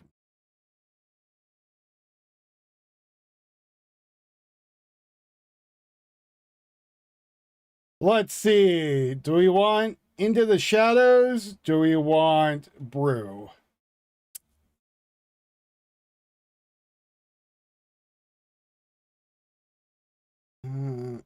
All right, we'll do Into the Shadows. Into the Shadows doesn't give a shit when they use the stuff. Guy has like 1 million channels, so who cares? 95. Thousands of shoppers thronged to the Sampung department store in South Korea's capital, Seoul, as they'd done on countless occasions before. At first glance, it seemed to be just another Thursday at the megastore, with people shopping, dining at restaurants, strolling leisurely. But something was about to go horribly wrong, and it was going to leave a lasting scar. That can't be true, hippie. Really? Oh, I gotta go look that up. That spread panic throughout the shopping complex. In a matter of seconds, the 5-story building came crashing down, trapping hundreds of shoppers and workers under heavy concrete rubble. More than 500 people lost their lives in the accident, and over 900 others sustained injuries. The Sampung. It's the other reason I have the 458 SOCOM. That's another thing that'll kill a bear pretty quickly. In South Korea, and one of the deadliest building collapses in modern history. But this accident, it didn't happen out of the blue. Months before the collapse, the management of the shopping center knew about the web-like cracks in the building that were spreading and growing wider by the minute. In fact, about an hour before the structure crumbled, Lee Jung, the chairman of the Sampong Group's construction division, rejected the advice of engineers to evacuate the store. Lee prioritized his profit over the well-being of hundreds of people. You should have seen Yuffie's face when I told her all the bears that were around us last time we went camping in California. The store collapse is a story of greed, of corruption, and gross disregard for safety. And at the center of this tragic tale is Lee Jung and the Sampung Group. Now, to understand how the Sampung Group could blatantly violate building safety regulations and put hundreds of lives at risk, we need to briefly examine. Okay, so the biggest bear ever killed by weight is widely considered the massive polar bear shot in 1960 near Kotzebue Sound, Alaska. Approximately 11 feet tall, 1 inches, standing on its hind legs. That is a big goddamn animal. Weighed 2,200 pounds. Shot by a hunter during a guided hunt on the pack ice. It was taken for a trophy, later mounted and displayed, 1962 Seattle World's Fair. Details of the exact rifle caliber aren't well documented, as some brown bear records, but it stands standard big game rifle hunt for offshore. Not a 22. Big game rifle hunt is what they said. For brown bear, including Kodiak, the top Boone and Crockett record by skull size and standard scoring method in Kodiak brown bear is killed in 1952 on Kodak Island. Roy R. Lindsay, U.S. Fish and Wildlife Service employee on a scientific expedition, used a 30-06 with a 180-grain bullet. Was a 30 by 30 12/16 inch bear skull. That is giant. Jesus Christ. That is huge. Fucking hell. Likely around 1,200 to 1,600 pounds. Exact carcass weight was not recorded, but the head was. I got the head. Let's see. So they go by skull size, weight, and stuff like that. So, yeah, if you take a 22 out to go shoot a bear, the bear's going to jam that up your ass. You know, same thing with my bow, with the grizzly. I would say just, no. I do not want to meet any of those animals being discussed. Let's see.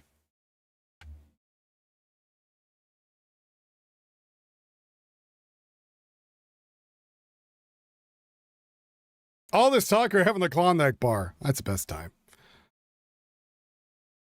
Your uncle's polar bear you could fit your head in? Oh, I believe it. With its jaws open? Yeah.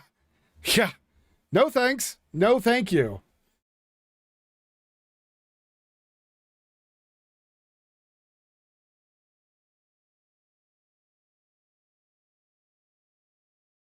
Yeah, so like I'm in California, we have black bear, and those are, when I lived over there, they're about 300 pounds to 500 pounds. It's still a lot of bear.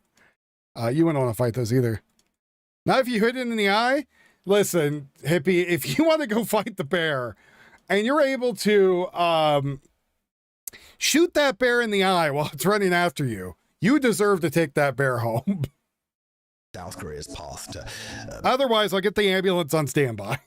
Now, at the end of the Korean War in 1953, South Korea's economy was in shambles. Yeah, I'd not want to fight a moose. On foreign aid, but only a few decades later, it would emerge as a regional economic powerhouse, successfully shifting from an agrarian economy to a highly industrialized one. This transformation has been described as a miracle, and nowhere was this more evident than in the country's capital.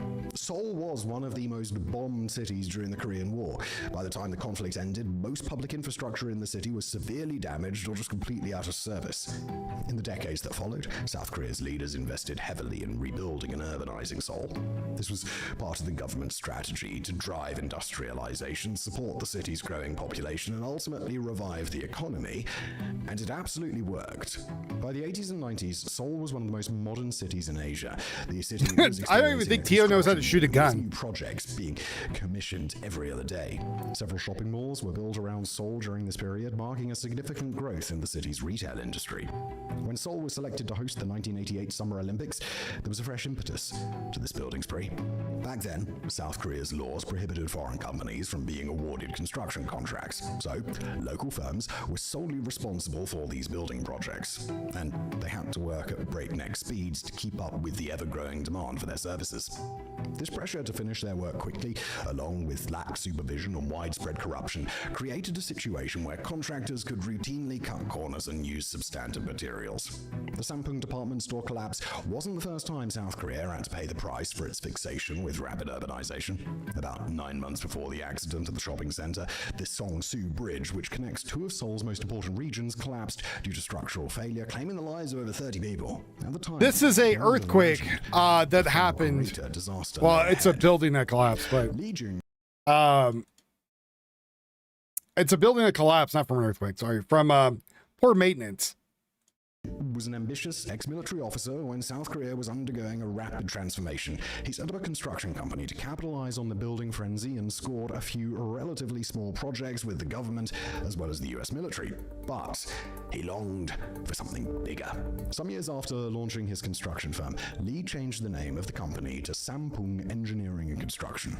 Drawing on his contacts, he secured some major projects, including one to build a 4-story residential complex in the upscale Gangnam region. This was the break that Lee had longed for. So in 1987, Lee Tio has nothing that I'm aware of firearms-wise. The project began. The tract of land in the Seocho district, where his building was being erected, had been used as a landfill in the past. But it had become one of the most affluent neighborhoods in Seoul. The plan was ostensibly to build a luxury apartment building that would compete with other properties in the area. But still, Lee wasn't satisfied. At some point after construction began, Lee's vision for the project changed. Instead of an apartment complex, he sought to build a massive department store to cash in on South Korea's flourishing retail market. To do this, he suggested making several changes to the existing building plan. First, since it was against zoning regulations to make a building of that size solely as a department store, Lee proposed adding a 5th floor to the complex where he planned to create a skating rink. Lee further demanded that the contractors create holes in each floor and remove some crucial support columns to make room for escalators. He suggested reducing the thickness of the supporting columns from approximately 35 inches to 24 in order to create more space on each floor. He also proposed making the distance between each column much wider. Should I text Johnny and ask him if he's got enough loop for the bear shoving the bow up his ass? These plans explaining that these changes would compromise the building's structural integrity. The size and spacing of the columns in flat slab buildings are absolutely crucial for distributing weight evenly and ensuring the structure can withstand strong winds. When Woosun Construction refused to comply with Lee's request over safety concerns, he terminated the company's contract. Lee turned to his own construction firm to continue the project. At the time, only the foundation and the lower floor of the building had been completed. Sampung Engineering and Construction picked up where Woosun had left, and Lee bribed bribed government inspectors to ensure that the shoddy project went on without any stoppages. In 1989, the shopping center was completed with all of Lee's ill-advised structural changes. The Sampung department store had a north wing and a south wing, which were connected by an atrium. A fifth floor was added, as Lee had wanted, but instead of a roller skating rink, it was designed to house a gallery of restaurants. The fifth floor had a traditional Korean underfloor heating system called ondol, where pipes built into the concrete are used to heat and transport hot water. This required making the floor slab up to 4 feet thicker than initially planned, putting strain on the structure. Another major flaw that investigators later found was that the columns on the fifth floor didn't align with those on the lower floors. This meant that weight wasn't being transferred properly through the building. Investigators also found that the support columns had only half the required good night, Fritz. Take care, buddy. Bars, meaning they weren't as strong as they needed to be. To add to this, Lee had his team install 3 massive I could tell Tio that a lot of things. I don't think it's gonna help him. And 87 tons when filled with water. At this point, I don't think he's interested in women. I think he's looking for a robot. Designed structure, it is a marvel that the building stood for 5 years before it collapsed. The Sampung department store was officially opened to the public in July 1990. It was a big hit in Seoul. Up to 4,000 people visited the mega shopping center daily. The pink building stood out in Seoul's skyline and covered nearly 74,000 square meters of land. Now, the first visible signs of structural failure in the Sampung department store appeared after another misguided decision by Lee Jun. In 1993, following multiple noise complaints from residents of a nearby apartment building, Lee ordered his workers to reposition the store's air conditioning units by moving them to the other side of the roof. Instead of using cranes or a helicopter to move the heavy air conditioners, Lee and his staff dragged them across the roof on rollers. This was the tipping point. The weight of the air conditioners caused cracks to appear in one of the columns on the 5th floor, and every time the air conditioner systems were turned on, they sent vibrations through the building that widened those cracks. Over time, cracks began appearing on other columns as well as the roof and walls of the 5th floor, but the store's management team ignored these early signs. These cracks were so overlooked that people joked about them. In the book 1995 Seoul Sampung, a former worker at the department store said a colleague once posed in front of the cracked walls and joked that if they shook the building hard enough, it would crumble. Sadly, this colleague died when the structure eventually fell. By April 1995, the cracks had worsened. Still, the in-store management didn't shut the building down for renovation. Instead, they moved some items from the 5th floor to the basement to reduce the load. But that was ineffective at best. Workers arrived at the Sampung department store on Thursday, June 29, 1995, expecting another long day of interacting with shoppers. But they were struck with horror when they found the cracks on the 5th floor had widened significantly and were spreading. The building security guards also reported hearing strange sounds coming from the roof the previous night. But still, the workers tried to keep to their routine. But by 10 a.m., the cracks had become too menacing to ignore, and the roof of the building was slowly caving in. The store's management decided to close off the 5th floor to the public and pretend that everything was fine. By noon, loud bangs reverberating from the roof had everyone on edge, sparking concern among shoppers. The store's management decided to shut down the air conditioning units, thinking they were the cause of the issue. A few people left the shopping complex after the air conditioners were turned off, but many remained. With the state of the building progressively getting worse, the board of directors of Sampung Group had an emergency meeting to decide what to do, and they invited engineers to assess the situation. They could build a new robot. Sure. The roof of the building literally falling apart, the engineers did the No, Tio's a person. Told Lee and his board of directors to evacuate the building immediately, warning that it could collapse at any minute. When I say ask the robot, I ask the grok. Of this, but Lee shut down Tio's a human male. citing the unusually large number of shoppers at the store that day and the potential revenue they stood to gain. So, the management of the Sampung department store went about business as usual, not warning the public about the impending danger. About an hour later, at 5:52 p.m., the foreboding sound of cracking concrete echoed across the department store, sending shoppers into a state of full-blown panic. Workers tried to raise the alarm, but there was little time to do so. For some, time stood still for the next 20 seconds. Those who tried to run could only take a few steps before the air conditioning units fell through the roof, causing the building to collapse on itself, floor by floor, leaving over 1,500 people trapped in the wreckage. In the blink of an eye, the south wing of the Sampung department store was no more. In its place rose a towering wall of dust and thick black smoke. Desperate screams for help filled the air. Some severely injured victims were half buried in the debris, while the mangled bodies of others lay motionless under massive chunks of concrete. Shoppers in the unaffected north wing of the store and other witnesses were left frozen in terror by the thunderous crash, trying to comprehend what had just happened. Initially, some feared that it had been a bombing. Oh, that's true. They got to be the same size robot. Arrived on the scene just minutes after the Sampung department store collapsed. Firefighters, medics, police officers, and military personnel joined forces in the rescue operation. Scores of South Koreans, still reeling from the shock, gathered at the site hoping to find their relatives and friends who had been shopping at the store. Those who couldn't make it there were hooked on their TVs watching news of the disaster. Rescue crews worked for hours trying to locate survivors in the rubble. Hearts sank as the lifeless, mutilated bodies of victims were pulled from the debris. Ever so often, a survivor was found, sparking hope among the crowd gathered nearby. Survivors were transported to nearby medical centers, and soon hospitals were overwhelmed. As the hours went by, people became more desperate, screaming the names of their missing friends and relatives. Law enforcement had to prevent the crowd from encroaching on the site. It was clear that the rescue crew was not prepared for a disaster of this magnitude. They lacked the necessary tools and skills to deal with the situation. Members of the rescue team initially didn't even have basic tools like flashlights and drills. One of the emergency responders told the Associated Press that the site of the disaster felt like a garbage dump, explaining that they randomly dug into different spots, hoping to find casualties or survivors. Although the US military transported sound detectors and other rescue equipment from Hawaii to Seoul to aid in the operation, these tools arrived a little too late. Researchers also couldn't use many of these high-tech devices because the area was too noisy and chaotic. The best they could do was depend on Korea Telecom to broadcast a signal every 30 minutes in hopes of hearing a phone ringing or a pager buzzing in the wreck. The day after the Sampung department store collapsed, emergency crews started using cranes and other heavy machinery to dig through the rubble. But this didn't make the task any easier. To the surprise of many South Koreans, the mayor of Seoul decided to call off the rescue effort shortly after, citing safety concerns for the crew, as what remained of the building could collapse at any moment. This sparked widespread protests from the angry mob gathered at the scene, with some demanding to be let onto the grounds to search for their friends and relatives. The mayor eventually rescinded the decision, and guy wires were used to stabilize the building for the rescue operation to proceed.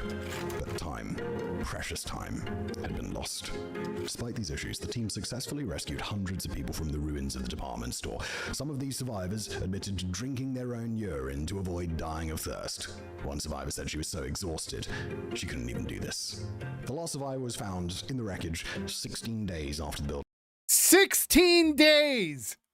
16 days trapped in wreckage, not able to move. Fell. In the end, 502 people died in the accident, and up to 937 others were left with injuries. In retrospect, the rescue operation could have been handled much differently. Critics say rescuers may have accidentally crushed some survivors to death as they started using heavy equipment at the scene just 24 hours after the accident.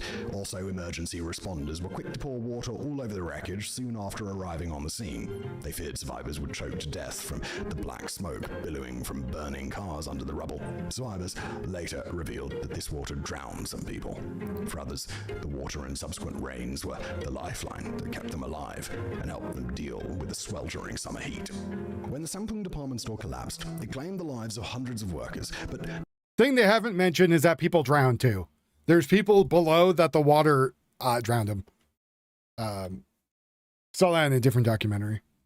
None of the store's executives who visited that building that day were among the dead.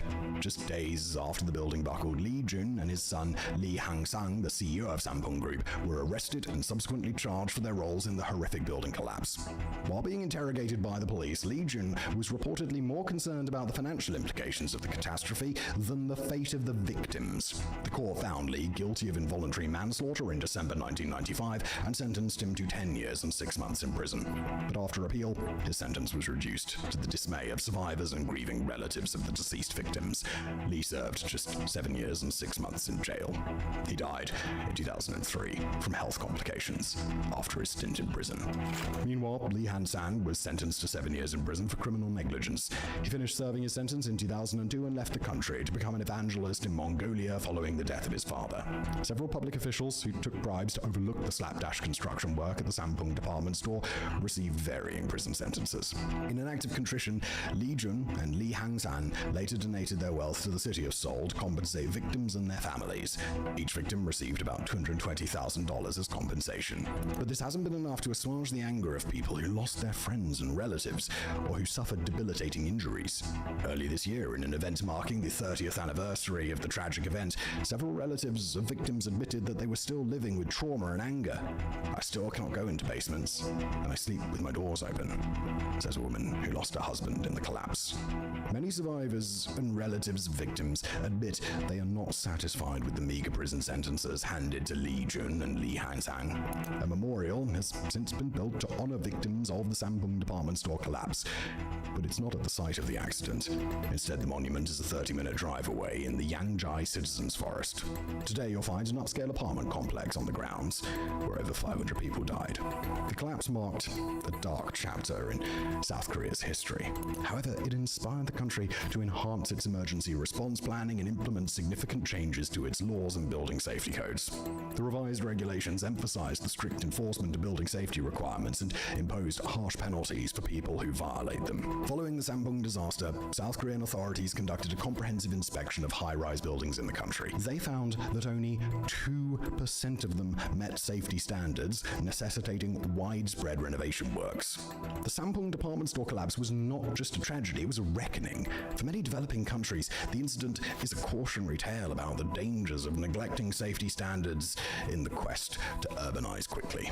Although many years have passed and some wounds have healed, the painful memory of the tragedy continues to haunt those who lived through it.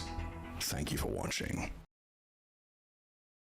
There you go. So there's a chance that the people in there could possibly still be alive for a while. As buildings collapse, they make void zones. As void zones could have place for people to live. They might not come out with all their limbs, and hopefully sepsis doesn't set in and kill them. But there is a chance that those people could still be alive.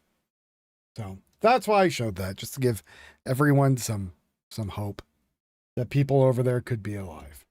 Well, that's all that's going on for today, folks. I'm going to get off of here and go make sure Tio is investing properly to his new robot hooker. If you guys could do me a wonderful, amazing favor.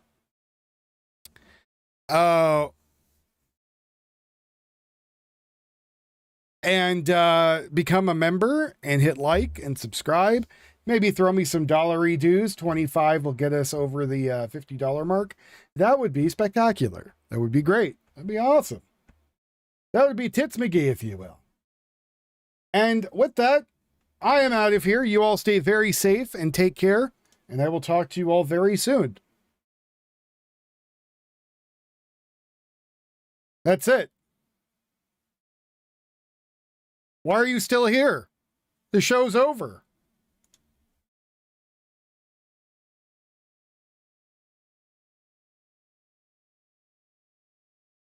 You can go now. You may leave the theater. Your wife and kids are waiting for you. You've been gone for months to get smokes.